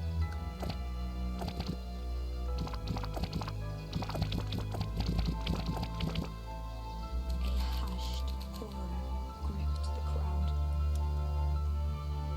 This is a story about change. What? No! So you didn't see that coming. Good. Trevor examined his new hands. Well, this is quite improved. Everything looks so much smaller now. Eleanor was right about one thing. This festival was a ruse. I want you all to witness my glorious return with your own eyes. Why does everyone look so downtrodden? This is a celebration, people. Maybe it would help if we set the mood. Mr. Kerr, be a dear and reveal the sign. Huh, wonderful. Trevor choked out a crude squawk of a laugh. Frustrated grumbles sprinkled through the crowd. Sharper, you malicious bastard. I'm glad you're back so I can tell you to your face. You destroyed this town. We ain't gonna let you get away with it again. Sorry, this is not the time for audience participation. Some assistance, Mr. Kerr. Kerr gave a subtle nod to the clipboards. Does anyone else have something to contribute? Hopeless quiet settled over the crowd. I thought so. Did you all truly believe you could be free of me? A town of complete and utter fools. You people should be celebrating my return. You've clearly lost without me. And that leads me nicely to my children. Daddy? I gave you both the greatest gift a parent can give, the opportunity to prove yourselves in my absence. Squandered. To say I'm disappointed would be an understatement. But Silence, Augustus. An adult is speaking. I don't know which is worse. A son who is completely hopeless, or a daughter with such potential who inevitably lets me down. Eris, you failed me with admirable consistency. Thankfully, I was counting on it this time. Father, I've been wasting time, dude. What have you accomplished? I was focused on submitting our legacy.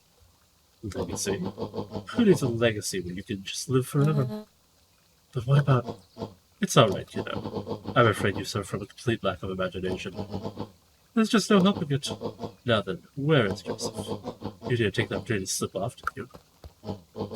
Ah, there it is. Everyone should give him a hand. None of this would have been possible without Joseph. If think you've said enough. Nonsense, people deserve to know how helpful and loyal you've been. I only did what I did because he left me no choice. You've always had a choice, Joseph. You were simply too weak to take it. No matter, cheer up. You're about to be rich beyond your wildest dreams. You should follow Mr. Kerr's example. When I found him, he was a sorrier state than any of you. An aging actor, desperate to recapture his youth. He played his part, and soon he'll play the leading man again. Forever, in fact, if he remains loyal. That goes for all of you. Well, those who haven't already frittered away my goodwill. He compines his mind again, and I am willing to share its spoils in exchange for absolute loyalty. Are you saying William Kerr was never in charge of Imperial Harvest? Huh. You think that puffed up lather skank could have accomplished all this? Don, I suppose it's time for your big exclusive. Sharper addressed the crowd with indignant pride. He'd planned this moment for so long that now, at the deed's fruition, it almost felt frivolous. You see, I needed a figurehead to pull things down while I constrained my return. So I to misdirect, lie, and milk this town for a spell. So I invented William Kerr. Take your bow, you've earned it. Mr. Kerr flourished a preposterously elaborate bow. Patrick C. Montesquieu, thespian extraordinaire, at your service. Founder, I just want to thank you again for this opportunity. It truly was the role of a lifetime. Wait, so this Bill Kerr was a Pat C the whole time? Now that your secret is out in the open, what's to stop this town from rising up against you? Oh, that's the delicious part. Fear. Thanks to our clipboards, I know what each and every person in this town fears most. And I'll make those fears manifest for anyone who steps out of line. The choice is simple. I'm not afraid of you. Ha, the young hero. I've kept a keen eye on you, boy. You and your friends have made a habit of disrupting my plans. What a pity. If things had gone a bit differently, you might have had your moment of triumph. But that's fate for you. You can't do this. Oh, but I can. I have won. Never underestimate what a great man can do, given time. And now, time is my plaything. Perhaps the most expensive thing I've ever bought. But well worth it.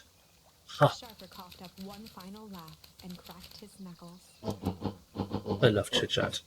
Let's get to work, shall we? And so, Sharper set about remaking the town in his own image. The fertilizer factory soon reopened for business. Sales rose steadily as more and more farmers across the countryside began to swear by its miraculous properties. Beacon Pines became famous, a secretive town that, for the right price, shared its gifts with all. Gifts that became more and more necessary in a world where winters grew longer and longer. The end. This is wrong, but things are becoming clearer now. You can feel it, right? We can't let Sharper win. He might just be the key to this whole thing. Let's see.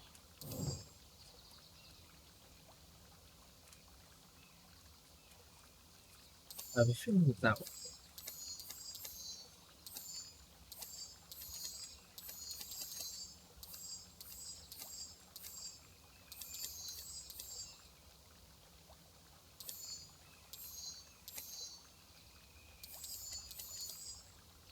Well, the only one I have left for this one, on this side, is this one. And in the stillness, he began to weep. It was all just falling to his knees. Luca whimpered softly. The tears crystallized as they hit the snow. Gran stared at Luca for a moment with warm sympathy, remembering why this was all necessary. So they send soon, Luca. Then everything can go back to normal. I promise. Stiffened up and brandished the torch at Mr. Nuncreed. We can't hide behind those people any longer, Joseph. Once the precious source is destroyed, we'll see where their loyalties fall. Shoot up or don't. In his final plea, Gran flung the torch into the deep darkness. She smiled and exhaled in relief. Mr. Nuncreed moaned in resignation. The torch echoed as it ricocheted down the hole, punctuated with a thunderous thud. See, Joseph, I've learned one very important lesson in life. If you want things to change, then you must be willing to. Gran could finish. The ground shook her to silence.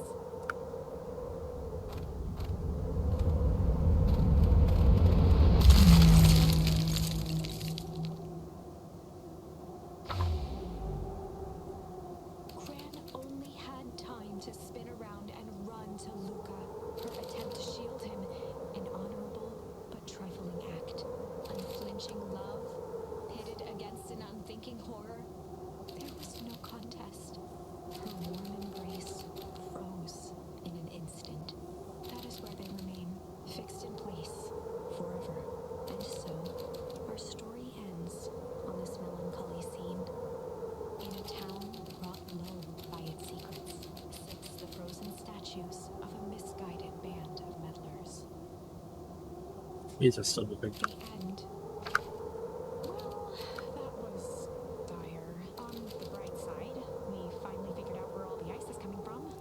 I mean, I figured it out, but We just need to find a way to deal with a mystic, unfathomable force of nature.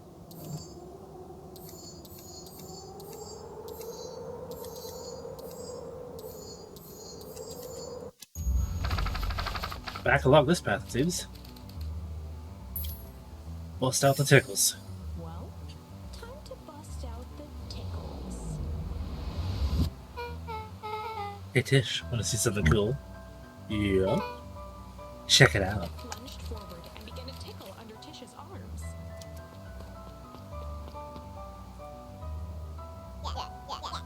What the? Tish, is she tickling you? Yup. Yup. Yup. Tears began to form in Tish's eyes as she gasped for breath between gales of laughter. Yup. Redoubled her efforts until Tish finally had had enough. What just happened? She seems nice.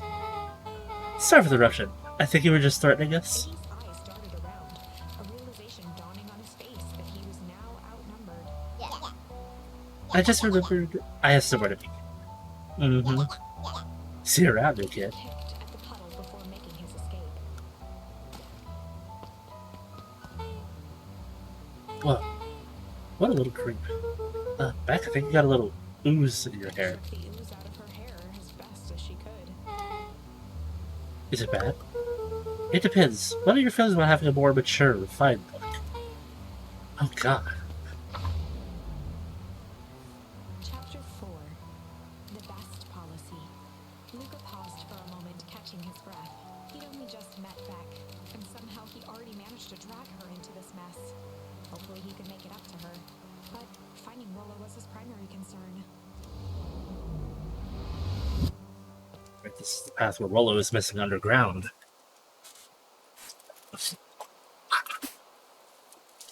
Fascinating.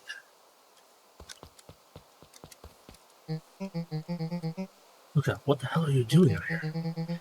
Why did a kid with gray hair just run past us in a panic? Roxy and Fitz looked drained. It was clear they'd spent all day searching. That's Beck. I don't care who she is. What happened? We were just helping look for Rollo. Luca, I need you to start telling me the Roxy's truth. temper could often be dismissed as the impatience of an older sibling, but this was the most intense Luca had ever seen her. Her eyes were wild and unfocused, looking straight through Luca. We're running out of In a time. torrent of rambled words and tears, Luca broke down.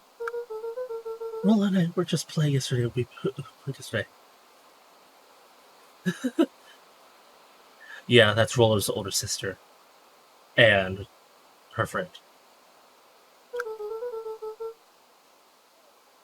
We're investigating lights at the old Valentine warehouse. But someone was there in a strange suit. And we headed the dumpster and a heavy bag dropped on us. And I think it was a body. Yeah, she does. And so we ran, but we got split up. And I ran home. And it's all my fault. And now my best friend may never come back.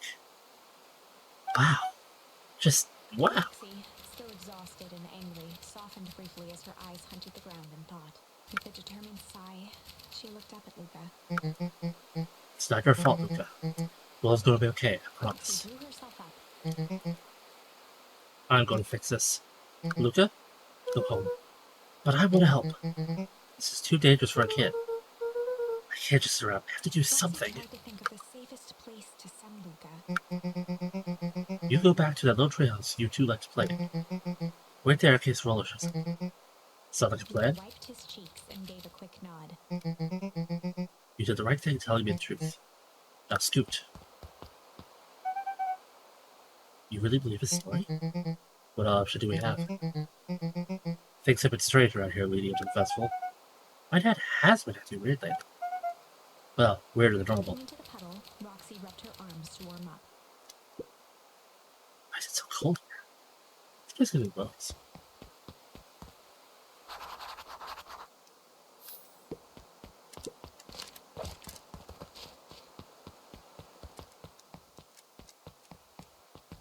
Mr. Nuncreed jumped with a start.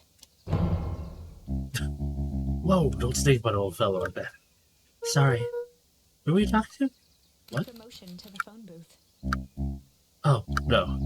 I was just checking because I thought I heard it ring. But the dang thing never does with this. Yeah, I've never seen anyone use it, really. The whole thing is a waste of money if you ask me. Any word from Willow yet? Not yet. Long time for a boy to lose his way. Willow knows those woods too well to get lost. I suppose you're right. So the boy's antics have this whole town worried sick. Antics? We all know Willow likes to play his little pranks. You think this is a prank? What other possible explanation could there be? He's not playing a prank, and he didn't get lost. Someone took him. I know it. How would you know that? Unless... Look, is there something else that you know? Mr. Nuncreed gently placed one of his substantial hands on Luca's shoulder. Thank you, boy. If there's something you know, something that can help your friend, you need to tell folks. Luca peered up at Mr. Nuncreed. Kind eyes warmed a stern face. There was a deeper emotion hiding beneath it all. It was subtle, but Luca could sense something eating away at him.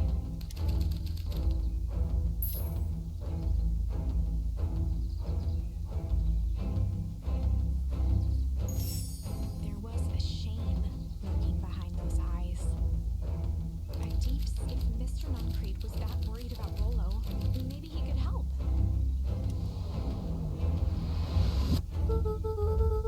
Yesterday, Rolla and I were messing around with the old Valentine Mr. ornaments. Nuncreed raised an eyebrow. Have you? You were with Rolla. What, you were missing? Not exactly. I was hiding in the dumpster. The dumpster? What were you doing in there? At first, we were just looking around. Then someone in a strange yellow suit came and dumped something on us. We both got scared and ran. That was the last I saw of him. You got scared by some garbage? Well, that's why you don't go skulking in someone's dumpster.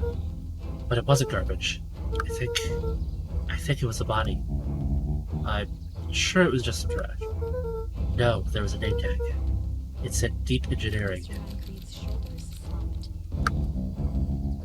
I wish you wouldn't have said that. A deep sigh bellowed from his chest.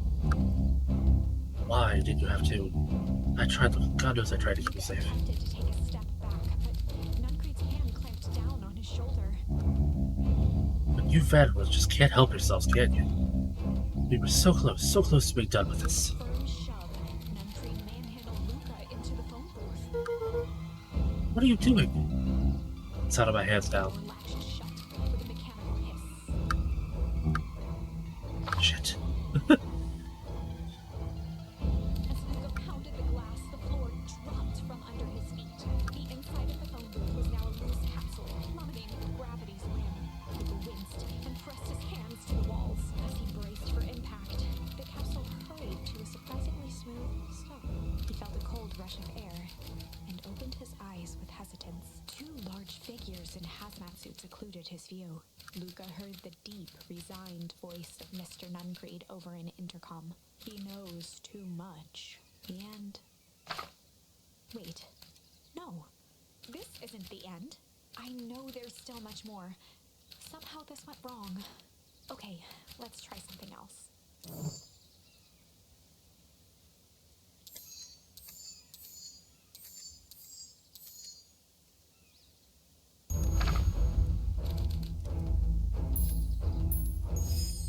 There was a malice lurking behind those eyes. Like a trap ready to spring.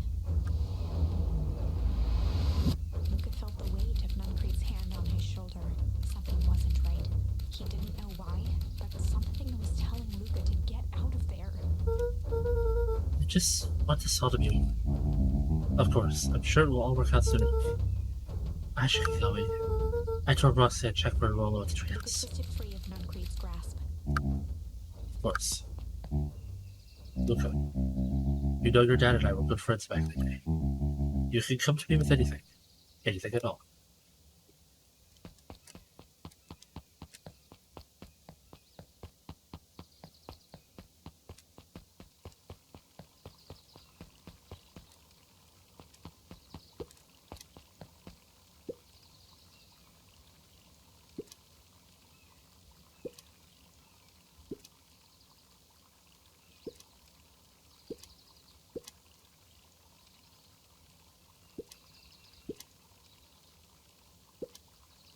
The two scurried off, eagerly formulating a plan.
He aired a long holler into the woods.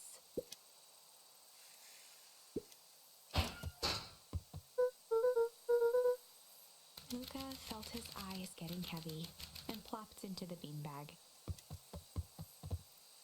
He conceded to its lumpy embrace.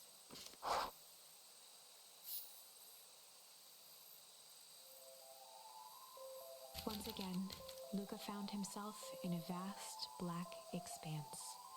This time, he knew exactly where to go. He took a single confident step forward. The world flickered and pulsed. He found himself standing in front of the frigid air of a blazing campfire. The source. He plopped down cross-legged and gazed into the cold flame, waiting. Soon enough, the fire began to die out, popping sporadically, until all that was left was a single ember. Luca stood up and dusted himself off. He plucked the glowing ember from the cold ash, examined it, and slid it into his pocket, a keepsake. The voice of his father spoke behind him. "You made me proud, Buckaroo." Luca turned to face him. "Dad, what is this place?" A warm grin grew across his father's face. A place where everything that has been and everything that could be all wait together. Luca found himself staring at his father's face, trying as hard as he could to memorize every single detail. Wait? For what? Another voice spoke out as Luca's doppelganger stepped forward. "That's up to you." Without knowing why, Luca began to weep. Is any of this real? Are you real? Luca's father bent down to smudge away a tear. "Of course. I'm as real as the part of you that misses me." Luca turned to look at the older version of himself. "And you?"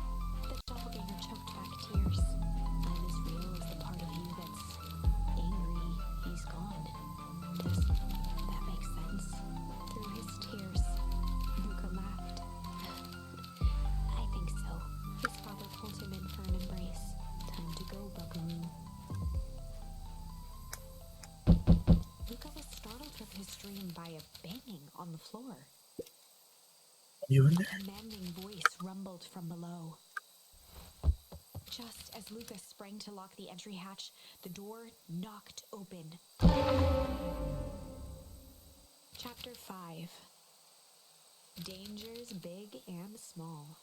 Luca stumbled back. He heard the rope ladder creak under significant weight. Keeping his eyes fixed on the hatch, he inched backward to the balcony. As his hand grasped the door handle, Luca froze. A large figure clumsily wriggled up through the hole. Stop right there. Or how? Sheesh, I know it's dark and all, but I figured you'd recognize me. Who are you? The large figure cocked its head inquisitively. Stop now, I'll club you with a baseball bat. Whoa, whoa, whoa. Take it easy. Luca, you need to keep your eyes peeled. It's me, Rollo. Nice try, but I know you aren't Rollo. You're like one of his random uncles or something. Where is he? Uncle? Luca, quit messing around. It's me. If it really is you, prove it. Flame and Chipicoop, Luca. Luca's jaw dropped. He peered more closely at the man standing in front of him. Something about him was undeniably Rollo, only bigger, older, changed. How? What happened to you? When I was running away, I ran into more people in those yellow suits. They grabbed me and bagged me away. What? Where did they take you? Don't know. They threw a bag over my head. It was cold and smelled like a swimming pool. I think it was an underground lab or something. They made my hands all big. Look. Rollo proudly presented his hands to Luca. Pretty sweet, right? I mean, it wouldn't be my first pickup to Paris. The beggars can't be choosers. Roller, it wasn't just your hands. My feet too? Dang, Paul just made me new shoes. Wait, Luca, why are you so small? Luca moved to the side and pointed Rollo to his reflection in the balcony window. His What hands the? shot up to his face. Holy Toledo! Rollo, what did they do to you? They made me drink some sort of green bread. Ew. Actually, it wasn't too bad. It kind of tasted like licorice. I passed out and woke up like this. And then I sort of smashed open my cage and escaped. Whoa, you smashed open a cage? Kinda. At least I think I did. It's all a bit of color. They had you in a cage? Who are these people? I don't know who did this to you, but I'm gonna fix it. Fix it? This is awesome. Well, I'm just glad you're safe now. Look at you don't need to worry about me. Sure, I got snatched, but look at it this way. I got snatched. I know where the snatch people go. We would finally be able to lead on what happened to your family. Maybe you're right, but this all seems dangerous. Danger? Ha! Rollo shadowboxed a few jabs. Like the ball one. Hey fellas, what's With up? a yelp, Rollo dove behind Luca. Did I come in bad time? Who the heck are you? This is Beck. Sorry, something truly bizarre just happened and I need help. I didn't know where else to go. So, you're just hanging out with your large adult friend? Ah, no, this is my buddy Rollo. This is your missing friend? One and the same. He seems a little old. How have you know this is a recent development? What does that mean? Oh, I'm sorry. You're the one who just showed up out of nowhere. So we'll be asking questions here. That's fair. How did you find us? Our silly little treehouse? I think you mean our silly little mission patrol. I hate to break it to you, but your secret path isn't so secret. And I could hear your racket from a mile away. See, look, this is why we need to improve security. Not now, hello. Beck, you said something bizarre happened? Yeah, but She shot a nervous glance at Rollo. anything you can say around me, you can say around me. This is a weird day all around, hasn't it? Yep. Eyes narrowed. Okay, so it all started when I made it back home. My first real business was to try to salvage my hair. So I did it with some stuff from the chemistry set my mom gave me.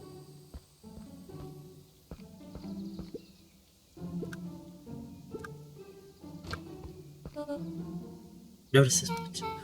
Oh, nothing, I was just... Come over here and let me have a look. Oh, honey, what in the world did you do to your hair? I just kind of felt it. It kind of felt like a change. This will take forever to grow out. You were the one who said that change was a good thing, right? I was talking about your mother's new job. I was talking about us moving. Well, I guess I just took your lesson to heart. Anna tried to put on a smile. Forget, I came up here to tell you that Nellie had to go into work. Tonight? Or Mr. Kerr decided it would be good for her to get some things done before tomorrow. That Kerr guy seems like a grade A creep. Beck! He is! Him his weird cult of personality. You are not going to ruin this job for Nellie. It means too much to her. Well, I know exactly how much it means to her. It means enough for her to exile her daughter to this podunk town. This place sucks. The people are weird. You just don't know them yet. It's always cold. Wear them out, so get used to it. You can't even pick up a single decent station on the radio. It's all banjo music and farm reports. You know I grew up in a town not that different from this one. Is that why you're better at talking to the plants and people? Okay. So here's what we're gonna do. First of all, you're grounded. What? In the morning, I'll have Nellie come and see what we can do about fixing your hair. You need to look presentable for the festival. But not another She peep. sighed, and after a moment, looked down at Beck sympathetically. I know moving is hardening, but that doesn't mean you have to make yourself miserable all the time. Other people seem to have that covered for me. Oh, and if you decide to rebel by dyeing your hair more, Flashed a sly grin and tousled Beck's hair. I'll just shave it off for you. Think of how rebellious you look then. Very funny. Thank you. Good night, sweetie. Good night, Bob. Wait. First of all, this town does not suck. Second, you need help because you got grounded? No. I'm sorry you got in trouble. It's my fault your hair got screwed up in the first place. Don't worry about it. I actually kind of like this look. Great, can we get back to the story now? The next part is important. I had this radio upgraded with my mom, and I was too angry to sleep. So I tried to dial in something worth listening to.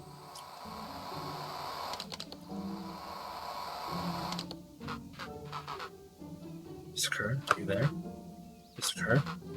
Yes, I'm busy. What is it? Apologies, I have the founder on the line. Patch him through immediately. One moment. Hello, sir. It's nice to hear from you. Skip the pleasantries. What's your report on our new lead researcher of development and engineering? Nellie Mogul seems to be integrating nicely. At this very moment, she's working to help us meet our deadline. She offered to work overtime before I even had the chance to suggest it. Excellent. And you have faith that she's capable of finishing the work left by her predecessor? Her work must be complete before the festival. I'll make sure she stays day and night until it's accomplished. Good. You know how I feel about loose ends. Yes, sir.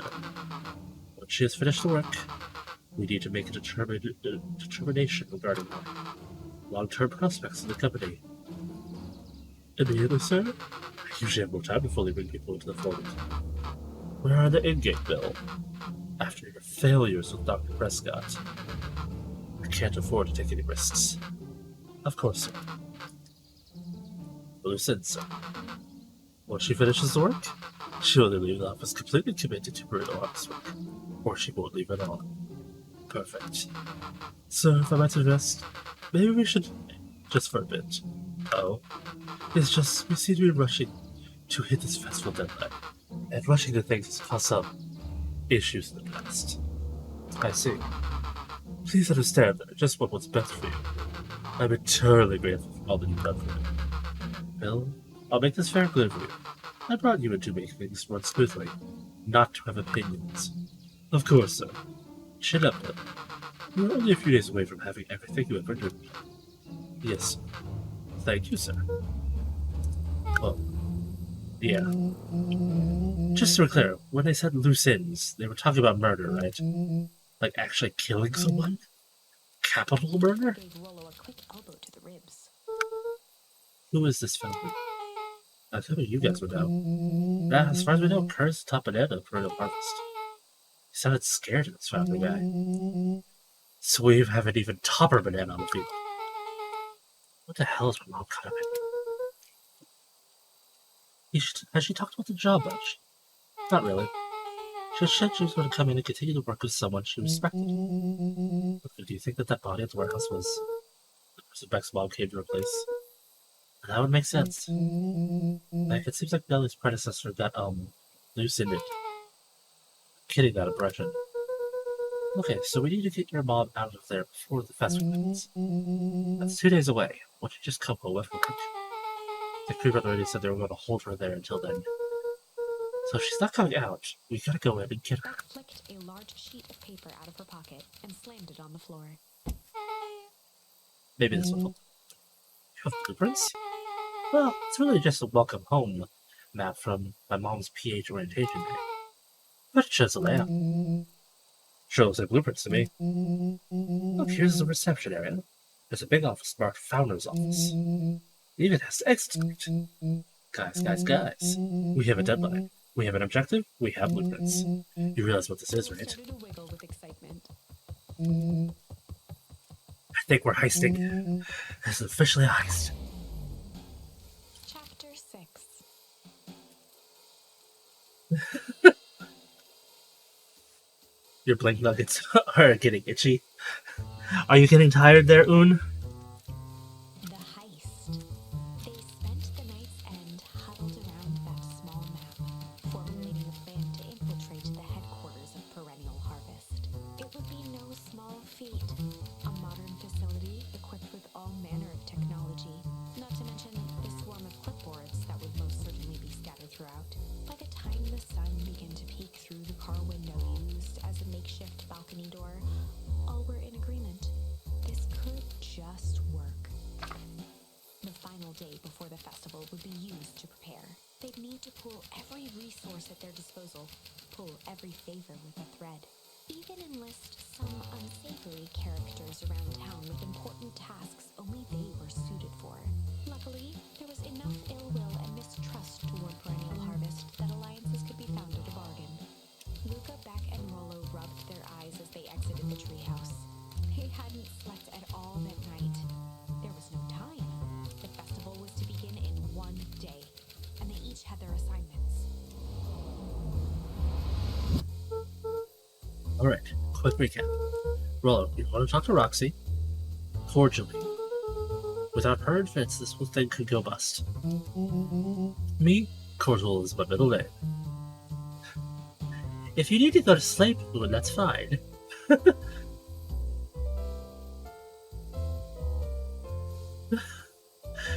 Don't push yourself. I'm used to staying up fairly late, but even I'm starting to get a little tired.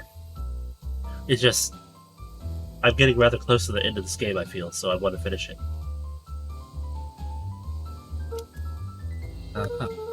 And how do you plan to explain your new Vaguely at Rollo's sizable figure.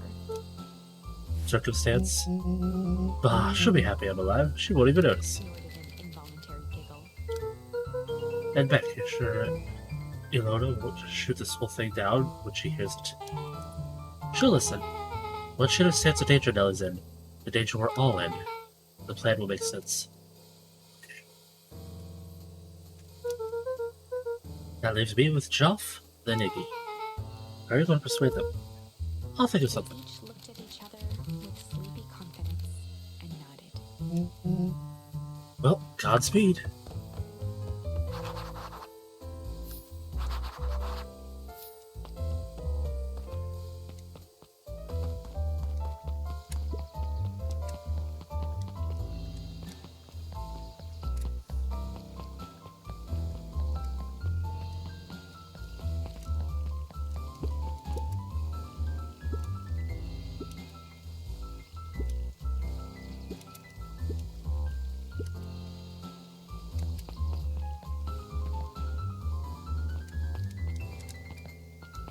Look.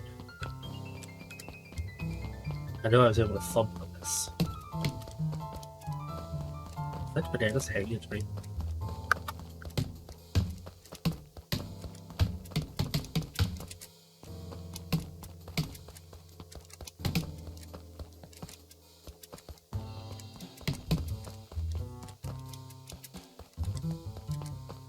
What was there's a way to kick?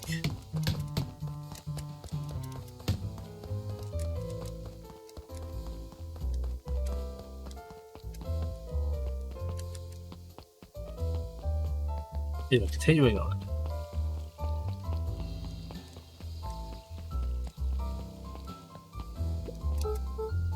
Hey, Jeff. What can I do you for? Well, I know how much you hate perennial harvest. Hate's a strong word. Oh, sorry, I didn't say it was the wrong word. Gotcha. So we're going to break into their headquarters, and I thought you might be able to help. You see, I knew you kids were alright. Great, so you'll help? Not a chance. But give me one good reason I should risk my hide aiding and abetting you rascals. Into the sullen eyes of his would-be accomplice, Luca blurted out the first word that came to mind.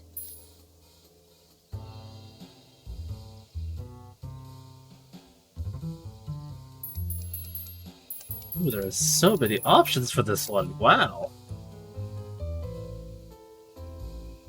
Not used to there being more than 2 or 3. God, they're all wrecks. Like cockroaches. Stamp one out another because it scares the life of this place. Luca wasn't ready to give up so easily. He shouted out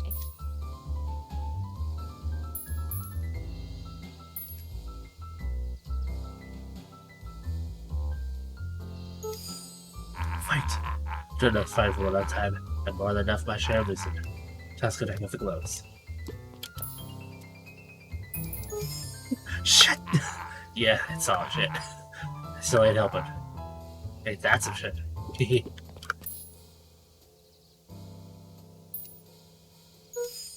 Chunk!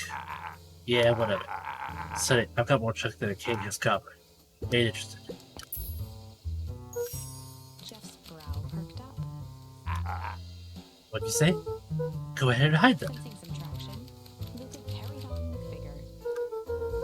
Let a bunch of kids do what needs to be done. We're not afraid. Jeff's scowl faded with a sigh. Say what you will about old Jeff, and they all do, but you'll never hear him say I hid from nothing. Stomp of the foot was all Jeff needed to drive his point home.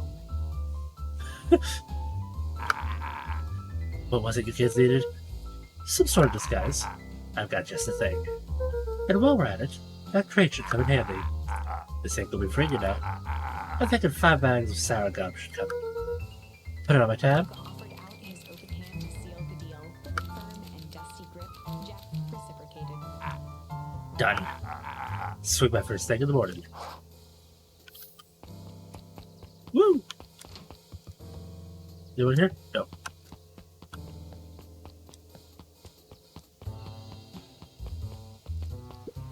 Ahaha. Hey Tish, look who it is. Look, are you here to try to tickle us to death again? Look, just hear me out. Raised an eyebrow suspiciously. We're listening. Iggy, I know we've both been giant bags of shit to each other. Gave a reluctant shrug. You're not wrong. But lately, life has been kind of... Ooh, it's a multi-part thing. Nifty.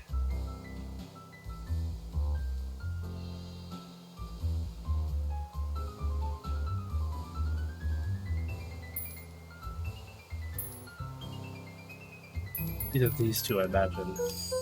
Crooked, you know? Crooked. Oh yeah, life's always been crooked. Get her over it, we interested. Luca knew they'd need Iggy and Tish to try to Try this again. gave a reluctant shrug.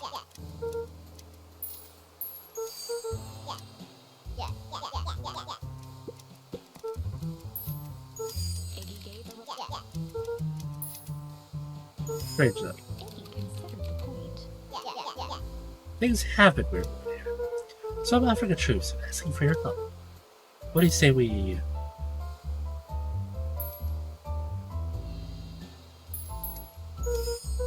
pull our hostilities, at least for now. Pull? We don't pull away from nothing.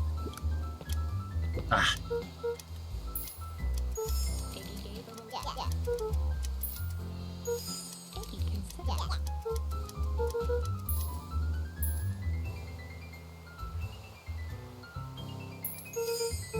break our hostilities, at least for now.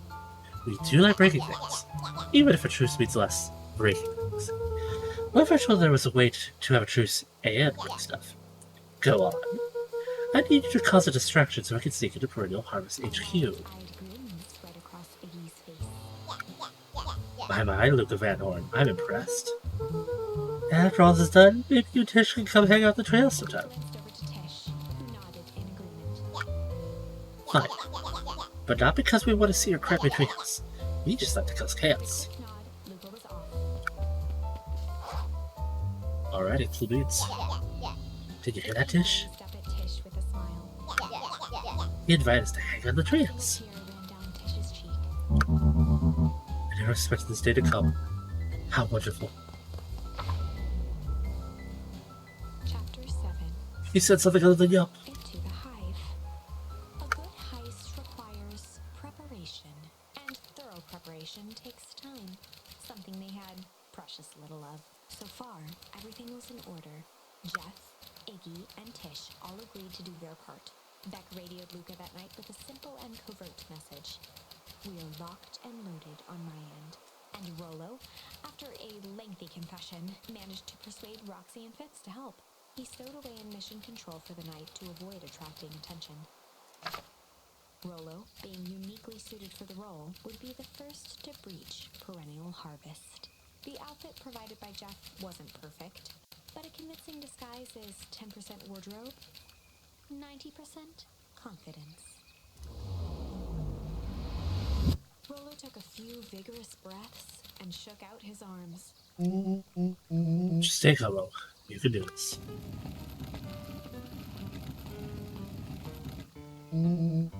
Got your delivery here. Delivery? I don't have anything in my notes about delivery. One moment.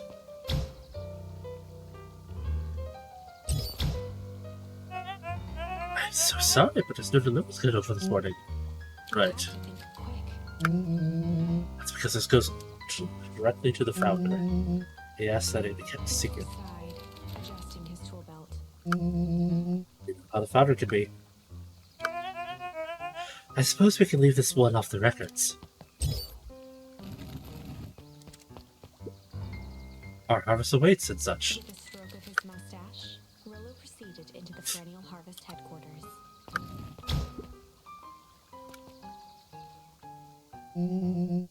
Package here for the founder. Oh, I didn't hear anything about. Yeah, this is a need to know kind of thing. I'll just check. And flipped through the pages of his clipboard. Thanks for the follow, Do Dragon Left. This goes directly to the founder. I don't have time to fill you in. Oh, I see. If you could just complete this form. With urgency in his voice. Every time with the forms. Look, if you want to explain to the founder why I'm late, well, it's your funeral. How am I doing today? A little on the tired side because it's 5:22 in the morning for me, but I'm doing good. How about yourself? I'm sorry. What did you say your name was again? Rollo I'm- panicked. Harvest Waits. That's for Secretary. Excuse me, sir. Our harvest waits. Ready to light the candle, Tish? Yup. So let's burn our ham fist.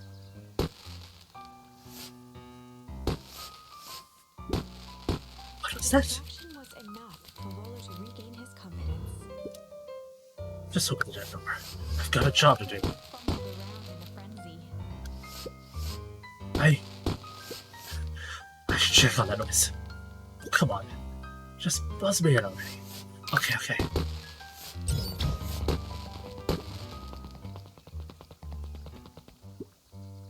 Whew. That was close. Our harvest awaits. Hey, I figure, when in doubt, stick with the classics. Well, that was a close one. But you pulled it off. Nice work. Alright, everyone. Everyone knows what to do? Yep, deep engineering is to the north. I'll go with Beck. In case she needs a muscle. I'll head to the east of the founder's office. You two be safe.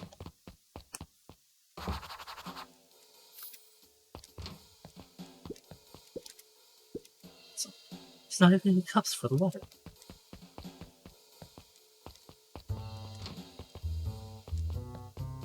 Ooh.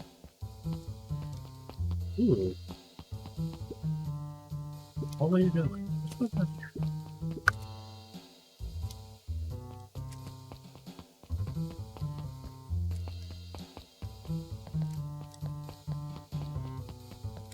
Who's with snowbirds?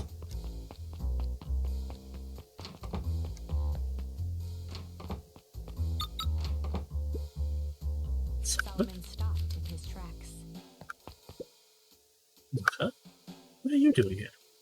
It's a long story. Are you okay? A look of confusion flashed across Solomon's face. His words rushed out dramatically.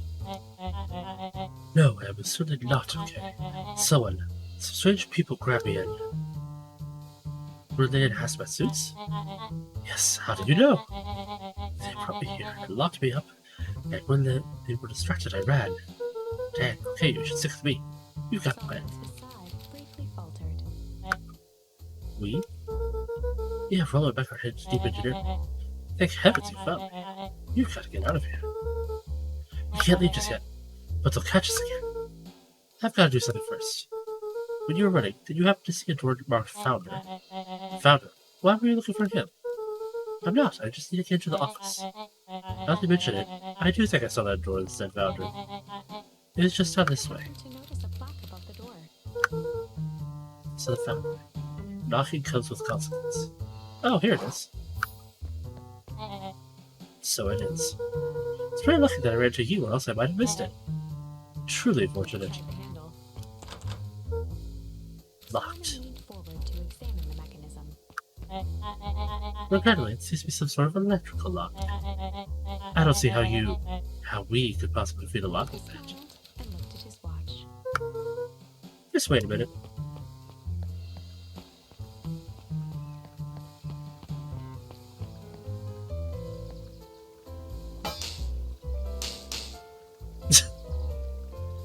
I don't know what sort of free business you're up to, but I like it. And a quick hat tip and ambled off with a whistle.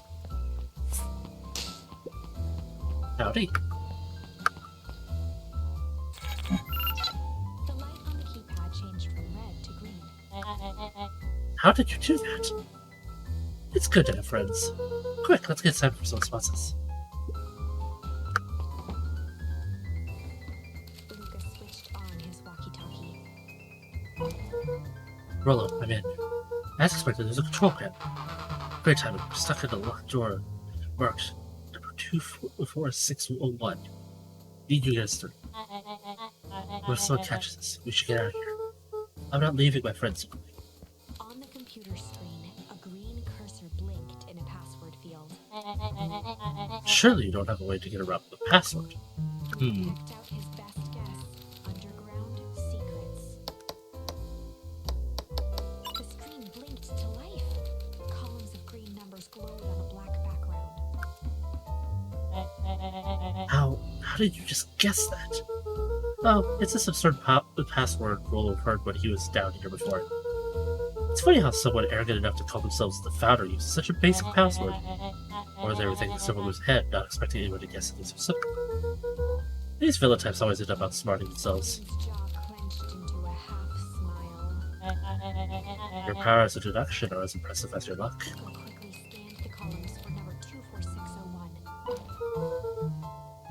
Rollo, I think this should do it.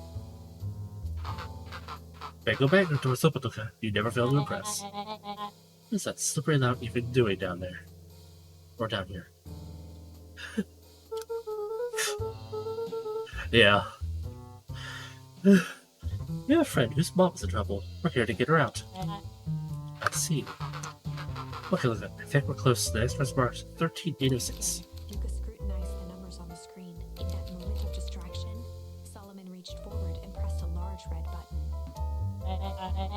Maybe this one opens the lock. Crap, we've got company.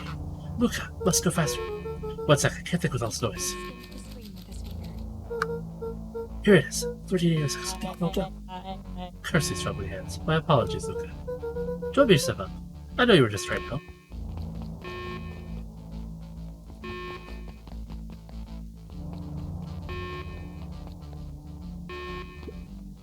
Oh man, no water cups. Roll out.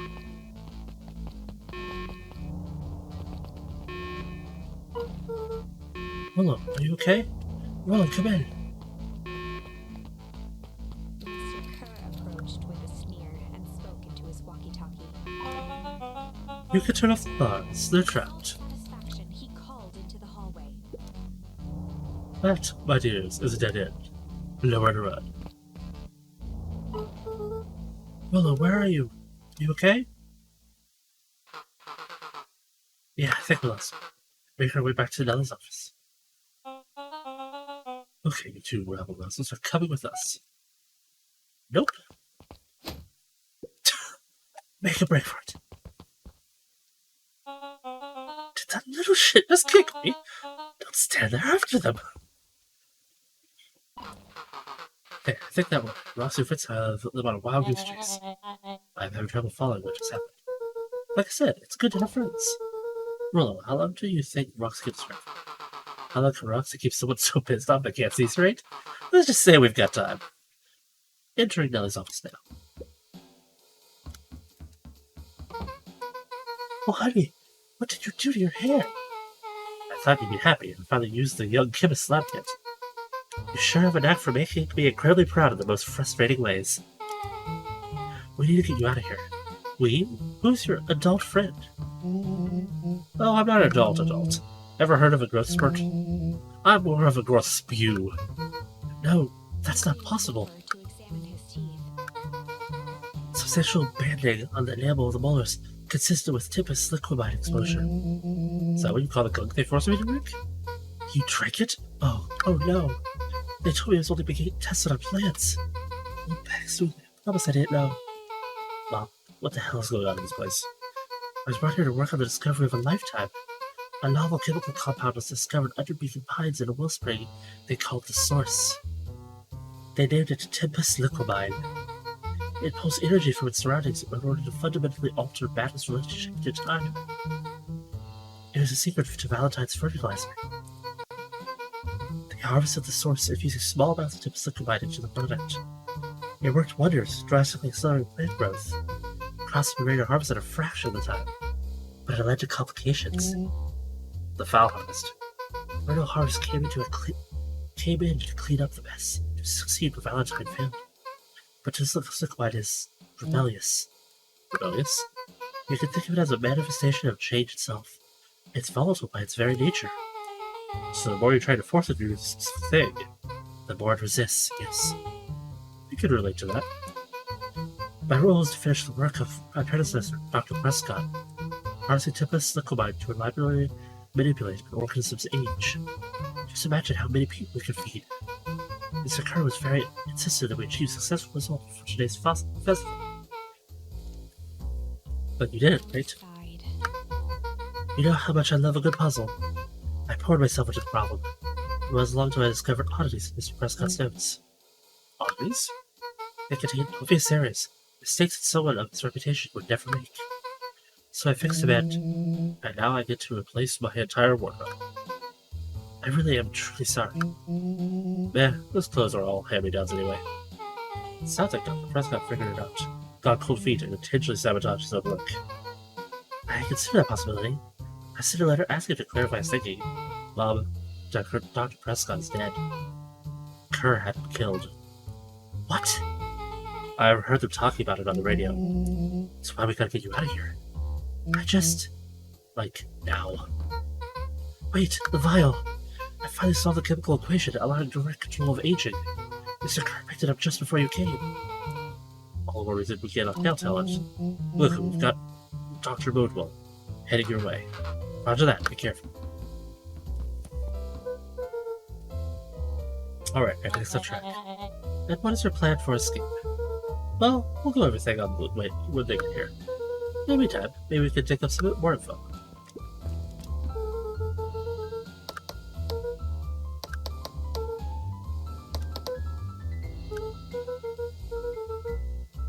You know, for being so evil, Skyster is born. Just you wait. Huh? Oh, nothing.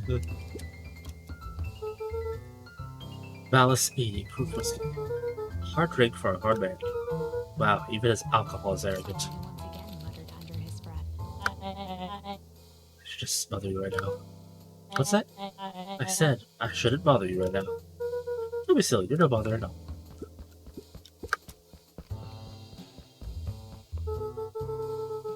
Looks like the founder was helping Kerr plan the festival. Why would such a secretive leader be obsessed with the party? Don't tell. Held his hand up to the ashtray. It's still warm. He must have been in here recently.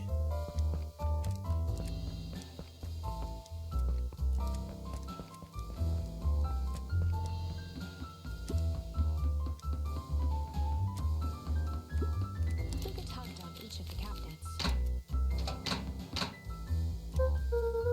Hey, this must be the good stuff. They're all locked. Perhaps he's not as careless as you suspected.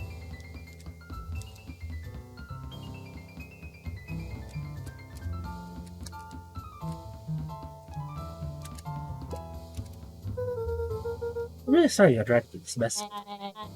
You needn't worry about me. Well, I feel bad either way. We're going to get you out of this, I With a promise. supple, quivering lip, a smile crawled across Solomon's face. They heard the trampling of frantic footsteps from the hallway. Look it, look it, look it! Look it. That was close. We were left in Alice's office and swarming with lips. We barely got away. Did they follow you? Roll. Don't we start tossing blame around? It is possible someone ordered a pizza? Is it possible someone ordered a pizza? We'd love to hear your thoughts. Definitely not pizza. But now, don't look at me. I'm officially trying for the high school business. We're so very sorry for the inconvenience. We should have a few quick questions. Just let me think. Can someone watch the door? Of course. Everyone else, huddle up. Oops. I think this little caper has gone long enough. Solomon, no. Hush now, child. The adults are speaking. Dr. Monroe, a brief reintroduction to the You've never met in person, but we have corresponded. You see, it was I who hired you. Solomon, the pathetic orphan child, the powerful and enigmatic founder. Sharper, the fallen progenitor who created this town. For your harvest, Valentine fertilizer. All connected by a single thread, yours truly. But that's... Eyes searched the floor in thought. Solomon watched eagerly, waiting for the flicker of epiphany. With a sickened look, she peered into his soul. Huh, yes, now you've got it. Tim is talking about you. You discovered how to reverse the process. Solomon clapped with genuine delight.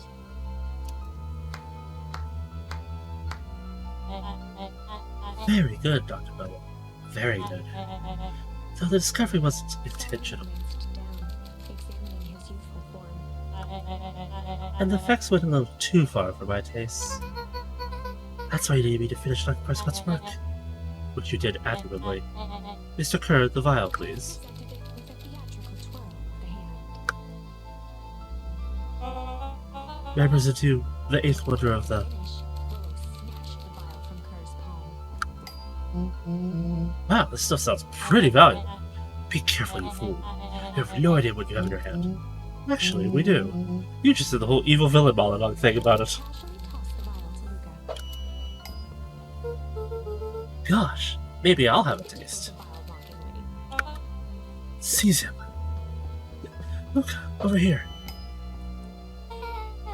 Move another inch and I smash it. Tightly behind her back. Solomon sighed, speaking in crisp, measured syllables. You have no plan. I'll smash it, I swear. Fine, risk killing us all. Or, if you're lucky, nothing happens. Then what? We capture you and grant you much less leniency. Pursed his lips with feigned sincerity. But I give you a word, if you hand it over now, none of you will be alarmed. Uncertainty washed over Beck. You're a smart girl, Beck. But there's no shame in being outwit by someone smarter than you. We both know there's only one way this She ends. looked to Nellie shakily, with a dispirited nod. Nellie sighed in defeat. Beck slowly approached Solomon. That's a good girl. Beck, don't do it. We can't trust that jerk. I'm sorry, he's right. Apprehension, Beck conceded. Solomon pocketed the vial and brushed off his shoulder with a sharp flick. Mr. Kern, you have allowed yourself to be humiliated by a group of children. Report to my office tomorrow for a performance review. Drained from Kerr's face. Of course, sir. But first, you have a speech to make. Trot out there and give me the introduction I deserve. And don't forget to smile. Yes, sir. And you think, all of this is thanks to the effort of Mr. Vanderbilt. I don't understand. How's this all because of me? Ha, I said Mr. Vanderbilt, silly child. Dr. Walt Vanderbilt. Your father was always a thorn in my side. I offered an opportunity to be part of something great, but the fool was blinded by righteousness. He even broke into my laboratory to attempt to sabotage my work. Shook his head with gratification. But the universe has a funny way of correcting course. By meddling with a force he didn't understand, Walt showed me its true potential. As fate would have it, Luca, your father's dying act, was to grant me eternal life. Muffled applause resonated faintly through the walls. Well, that's my cue. After the festivities and my subsequent ascension, I'll return to deal with you. Until then, I suggest you use this time to reflect on the bad cue you were failing.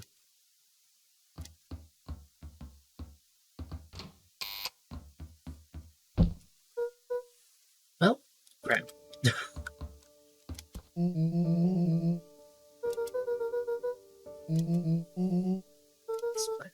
I don't have one. Of course you do. You always have a plan. Well, no. You just need some time. Well, no, it's over. We lost. Nellie was staring at the floor, deep in thought. Sorry, Luca. Give me a minute to calm my mind. Hey. I'm sorry, Luca. I did what I had to do. I know, it's just, we were so close. I got a feeling that eventually, someone would get what's coming to me. Time wounds heal, all heals. Time wounds all heals. Well, time seems like less of an issue to for him now.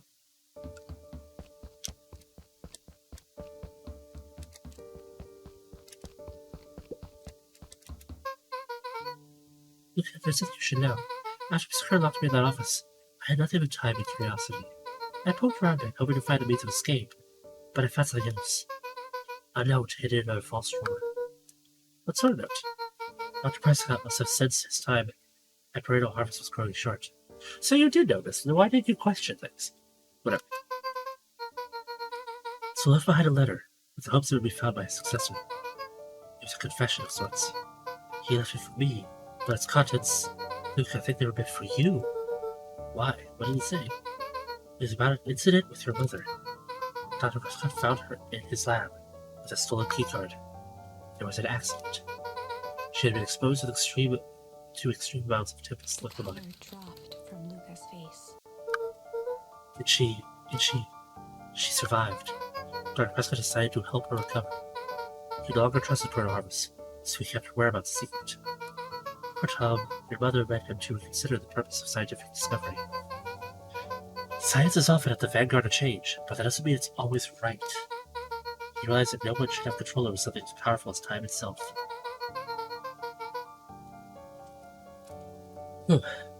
I now believe that is why he began to intentionally sabotage his own work. And it cost him his life. That's a reasonable conclusion. Luca was overwhelmed with emotion. She's alive. Where has she been? Where is she now? A sudden explosion sounded from the hull. Chapter 8. Comeuppance.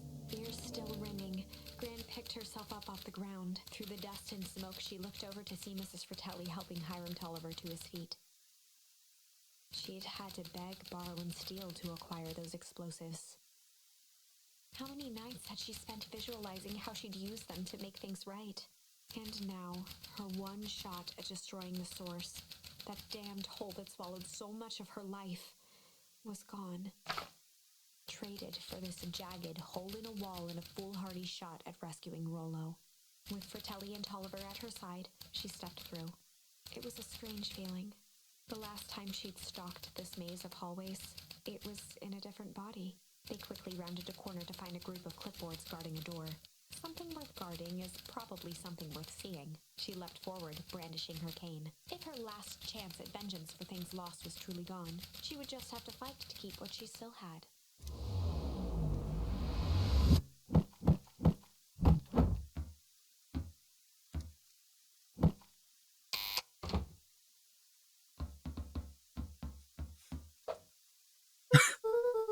Gran, what are you doing here? Luca, what are you doing here? We're here to save Nellie. We're here to save Rolo. Hey, Mrs. Luca's Gran. That's awfully nice of you. But I'm fine. Oh no, what did they? Gran, there's no time to sleep. We have to go down. Come on, everyone. We've got a party to crash. They made their way out from deep within Perennial Harvest, just as Solomon finished up his speech. Solomon pulled a glass vial from his pocket. Gotta stop. In one smooth motion, he downed its contents. A triumphant smile grew across Solomon's lips. No. Well, I guess that's it. We lost. I wouldn't be so sure about that. With a mischievous look, Beck elbowed Luca. Remember when I had the vial behind my back?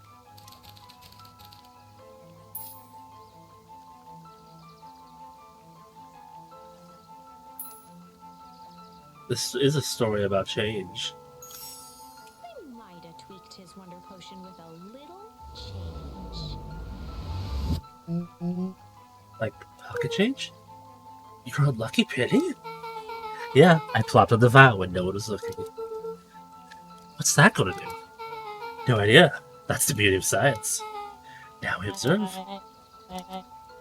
His body and face began to contort and expand as he disappeared into a belching green mist.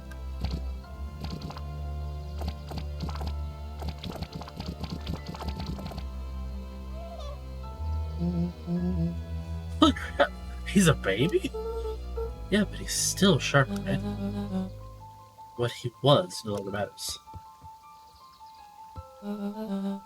This is an innocent child. I apologize for all the harm my father has caused you. Eris awkwardly cradled the squirming child. She looked to her brother, her voice shaking with uncertainty. Augustus, what do we? We do what Valentines always do. What must be done? I'll hurry up and prepare a crib for father, young Sharper. That'd be great help, thank you. She looked back down at the infant with equal parts kindness and terror in her eyes. With a shake of her head, Eris addressed the crowd with a stern scowl. Okay, everyone, this show's over. You may leave now. Epilogue. Beacon Pines' coldest summer on record came and went without much fanfare. Folks shared what they had and none were left wanting. The new school year was ushered in by the falling leaves of autumn. After everything Luca, Rollo, and Beck had been through, middle school was bearable. The chill of winter didn't seem to bother people much. They kindled a hope for a better future in their hearts.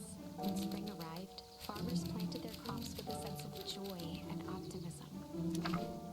And as the dawn of the first day of summer came again, its light slowly spread through the shallow valley. It crept over the town square, across the river, past the neglected welcome sign, and came to rest on a young boy sleeping at dawn, his mind at peace, knowing he is here for a reason.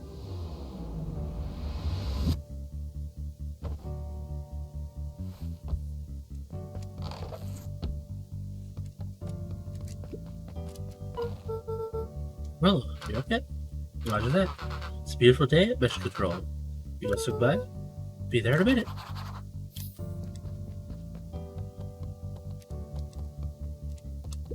Over time, Eleanor began moving Walt's old things out of the closet and into storage.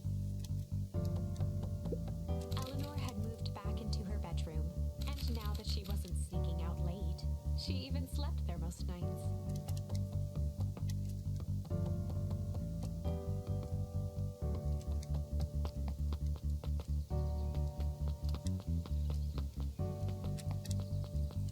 Did I get a good sneeze?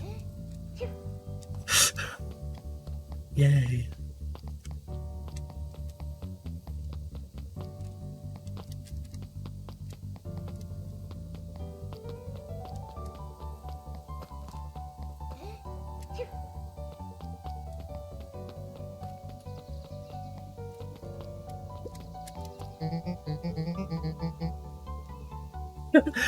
I love that sneeze. I hear you and Rollo have big plans for that lovely house. Yeah, it's not getting crowded enough when you broke the max capacity one Rollo, one Luca. So we decided to expand. But at least we've got some help with that. How's the internship at Nelly and Solma's Elona's shop going? It's been great. I'm hoping we get help me get into a school of agriculture up in state. Also, Nelly said she'd write a letter of recommendation, which would be huge. I just can't help but worry about leaving Will alone. He's grown up so fast, but he's still my little brother. Yeah, he had a heck of a growth spurt. I don't just mean grown, literally. This morning he was up and finishing exploring before I even had breakfast. Well, so that might be his excitement about the treehouse renovations. So I'm telling this, because it goes ahead, but I'm really proud of the little punk. I'm sure he feels the same way, but he's just too dang proud to tell you. I know.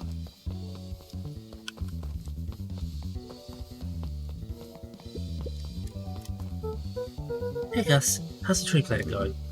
Could be better. I'm so grateful to Alone and Nelly for letting me help. I just wasn't built to be a mayor. Too much bureaucracy. When perennial harvest collapsed, most of the clipboards skipped town, but some stuck around and dedicated themselves to making things right.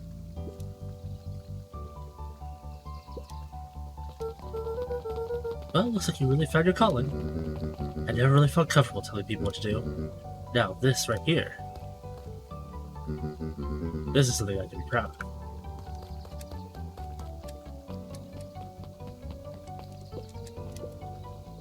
How's the nap? The most underrated part of good nap is the view. The view's getting greener every day. Nice. I see you decided our name.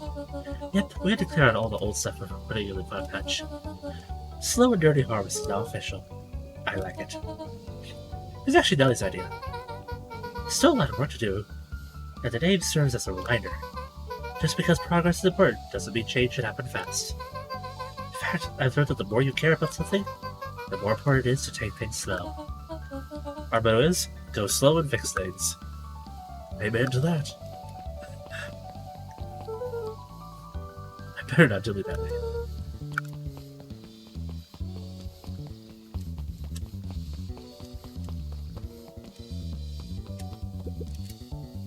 Look at this, the fish reeling actual fish this morning. Seriously? Yeah, an honest to goodness, flip flop and swim swam and fish. I don't think I've ever caught an actual fish here.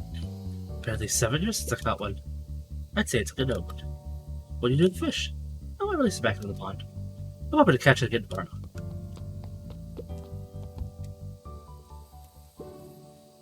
Little higher. Yep. Little Yep.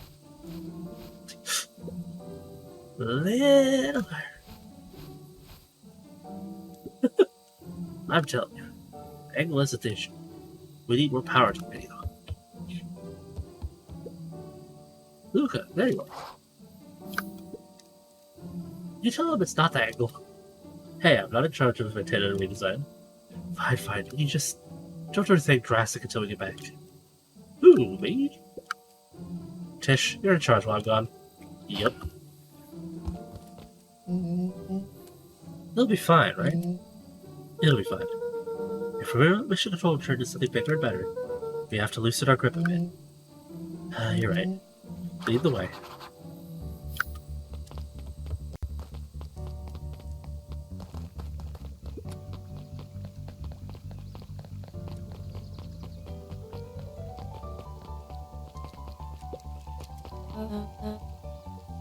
Young Mr. Vandermark. How's little Solomon, or Sharper doing?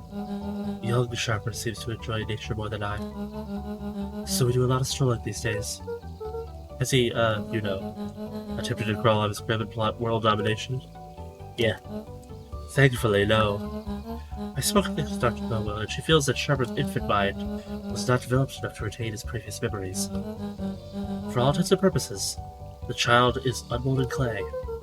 Let's hope he's a little nicer the second time around. That's subjective, yes. But really, all I could do is try and hope. 2 activities I'm endeavoring to find less distasteful. Well, I think you're doing a great job. And the whole town is ready to help out however we can. We can't reach temptation to throw a baseball. Did her best to ignore the tears welling in her eyes. That would be acceptable.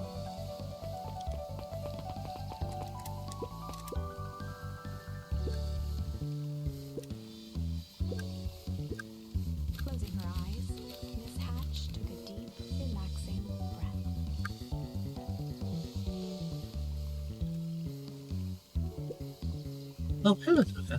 Who are you? Really good, actually. That's wonderful. Did I miss anything? I think you're pretty much up to speed.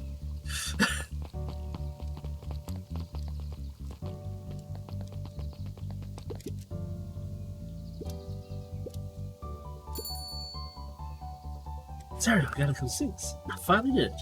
I pulled the perfect espresso. Oh, Lumi, if I didn't know better, I would think you're proud of something.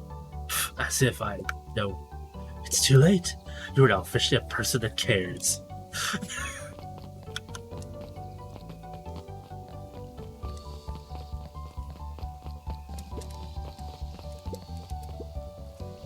Today's news that it's knowing. I'll give you tomorrow's headline today. Our old friend Patrick Montesquieu, aka William Kerr, just performed a stirring rendition of the Iceman Cometh at the State Correctional Facility. I hear there wasn't a dry eye in the house. Yes, he has plenty of time to work on his craft.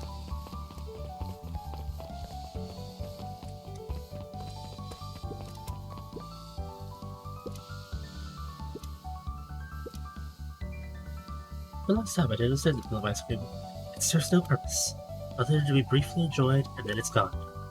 But it's pretty tasty while it lasts. I'm inclined to agree. Hey Luca, can you tell Roxy I'll be free in an hour? Sure thing. My dad's making me stock the shelves for the stuff. He said it builds character. I think he meant it said it builds calluses. Builds character? Yeah, I built something right. Luca, can I see you in a delicious He playfully waggled an apple. No thanks, just saying hello. Well, hello. I telling your mom we need a new Creative Jam? Already? It's funny, I used to hide this stuff in the back. Terrified that someone would find out about our secret messages. Now everyone wants to get their hands on Eleanor Van Horn's famous spy jam.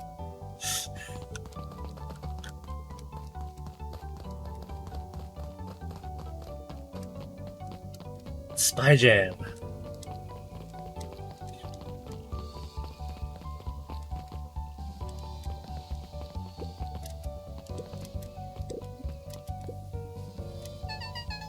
I'm glad you stopped by. More follow-up questions for your story? Nope, I got everything I need. Thanks again for that. I sent a draft story to a reporter in Capital City. And they offered me an internship. Of course I did. You're an amazing reporter. I don't know all about that. A story about a phony corporation that picked up an entire town of people and moved them to cover up a massive illegal mineshaft full of incredibly hazardous chemicals sort of writes itself if you think about it. Just don't forget us when you become a fancy big city reporter. Kind of studies isn't that fun. I'm gonna have to come back from time to time to check in and see what sort of new trouble you got yourselves into. Sorry to disappoint, but my adventure days are over.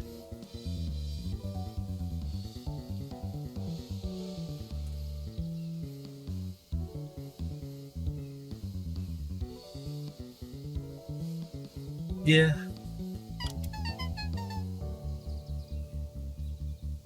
That's not fun. What makes you say that? Call a reporter's intuition.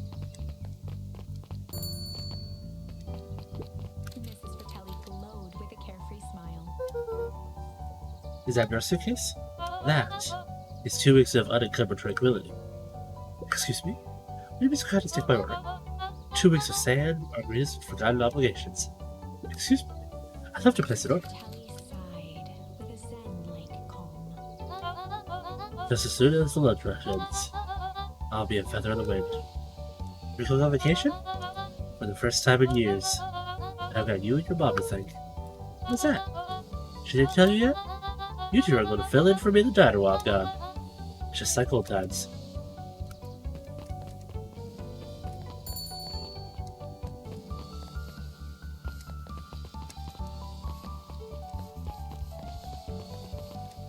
I think it's because that part of the story was in one of the other paths.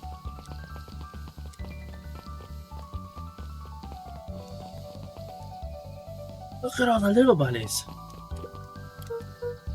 Hey, Mr. Dungreen. I'm going to see my dad in a bit.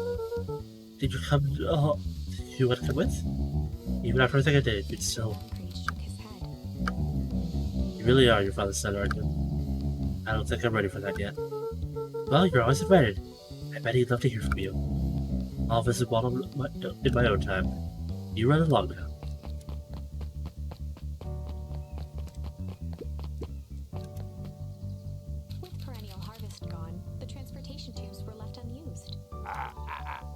One, come on. No one is too big, no one is too small for Joff's wild ride. Maybe not completely amused. Just one piece of candy. The ride of your life. Who's next?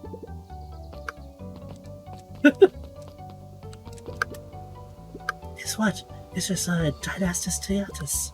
Or Detius. That's good. It's great! I haven't spotted one of those in years. At this rate, we could possibly become a bug capital of the county.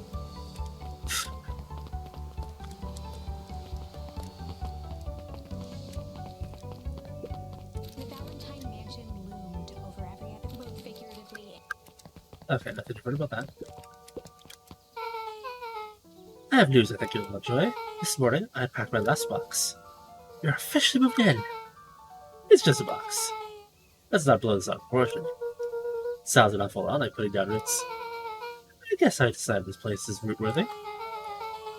You can be stuck with me for the foreseeable future. I do forewarn you, most years aren't going to be as interesting as this one. I think I'll manage. Ready? Before we go, there's a bit of a surprise.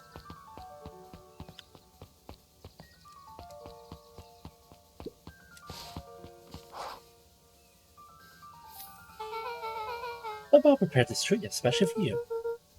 They didn't have to do that. It wasn't just them. Just about the whole town pitched in. We all owe you. But you do okay in the cold of old beacon hides. And thrive as things warms up. That's perfect.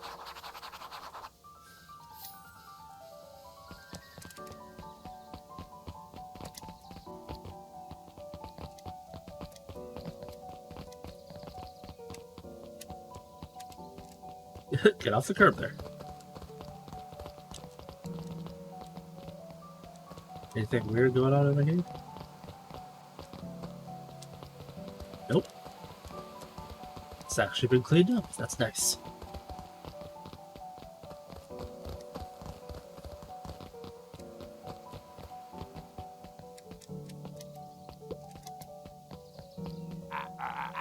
Ah, you got it.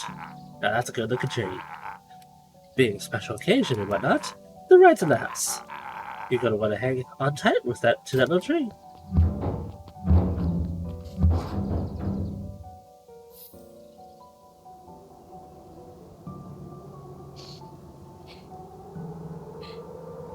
I think this is it. The end I've been waiting for. Honestly, I began to lose hope of ever finding it. Then you came along. I don't know exactly how to thank you. It's hard to explain how much this means to me. It's funny, now that our time together is finally ending. I'm at a loss for words. Let's just watch the end together. That little tree. The best little tree. Thank you, Chip. This means a lot. Yeah, thanks for everything. Shucks, I only did what any super awesome best buddy would have done. We should probably give you some time alone now. You good? Yeah, I am. It's been a wild year.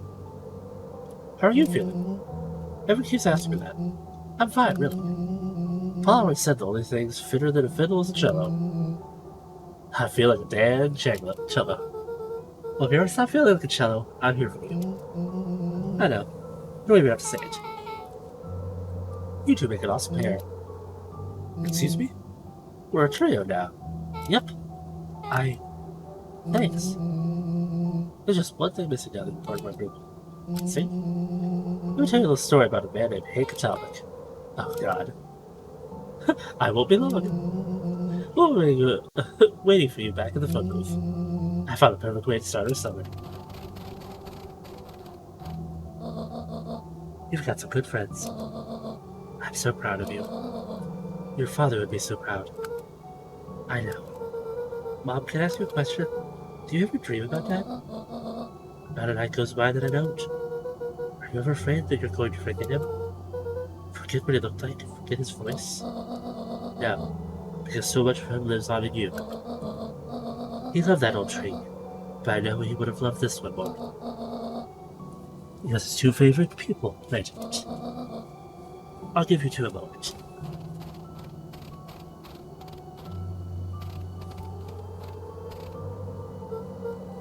Hey, Dad.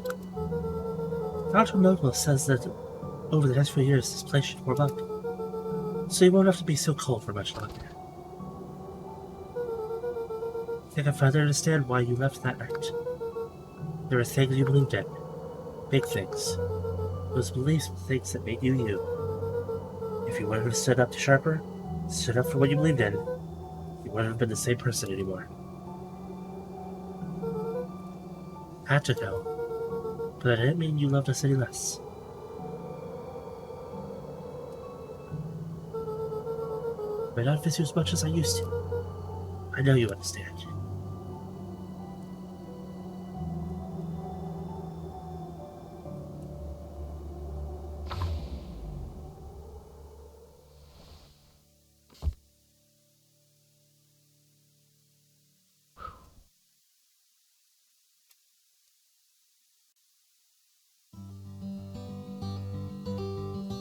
Woo!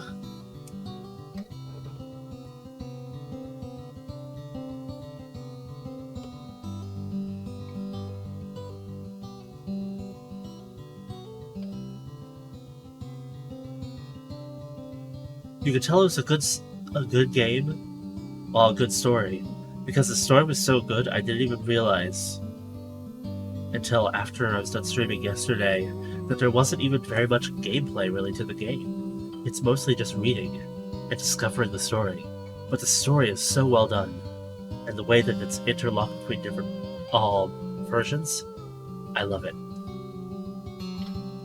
I'm so glad I helped kickstart this.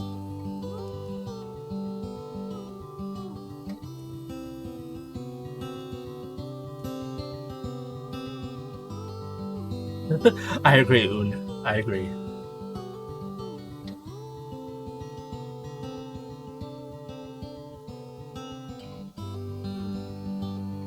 It really does suck you in.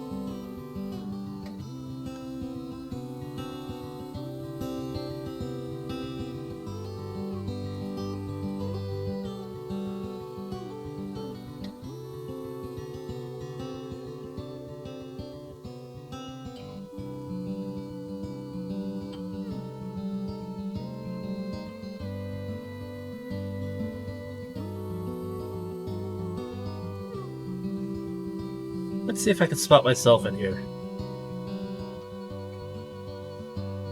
Wow, look at all these backers.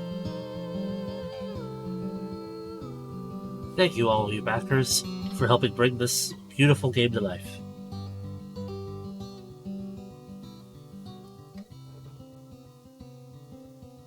Well, I'll have my whole playthrough up on YouTube this Sunday.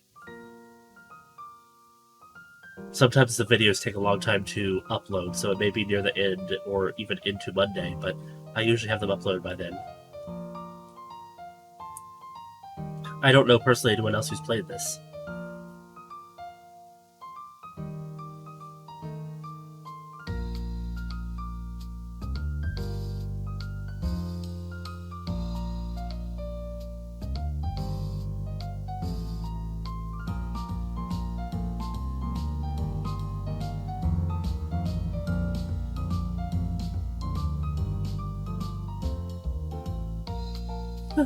Thank you. My sister, Sugar LeBlanc, who's also a streamer, made it for me.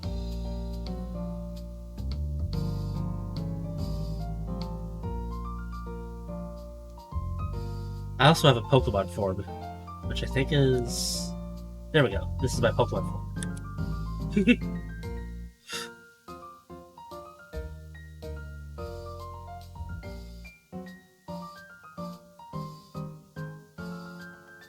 I think I submitted White Gaming Buddy as my thing, but I don't recall.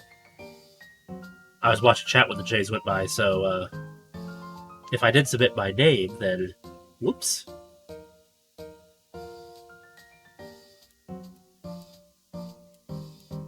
Oh, cool.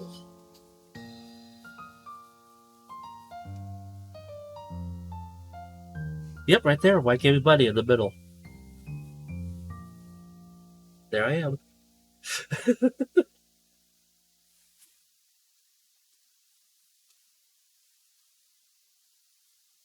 Fighting spot games.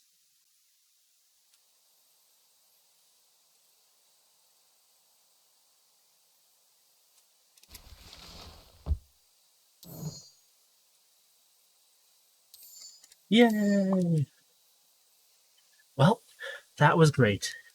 But it is 6:10 in the morning for me.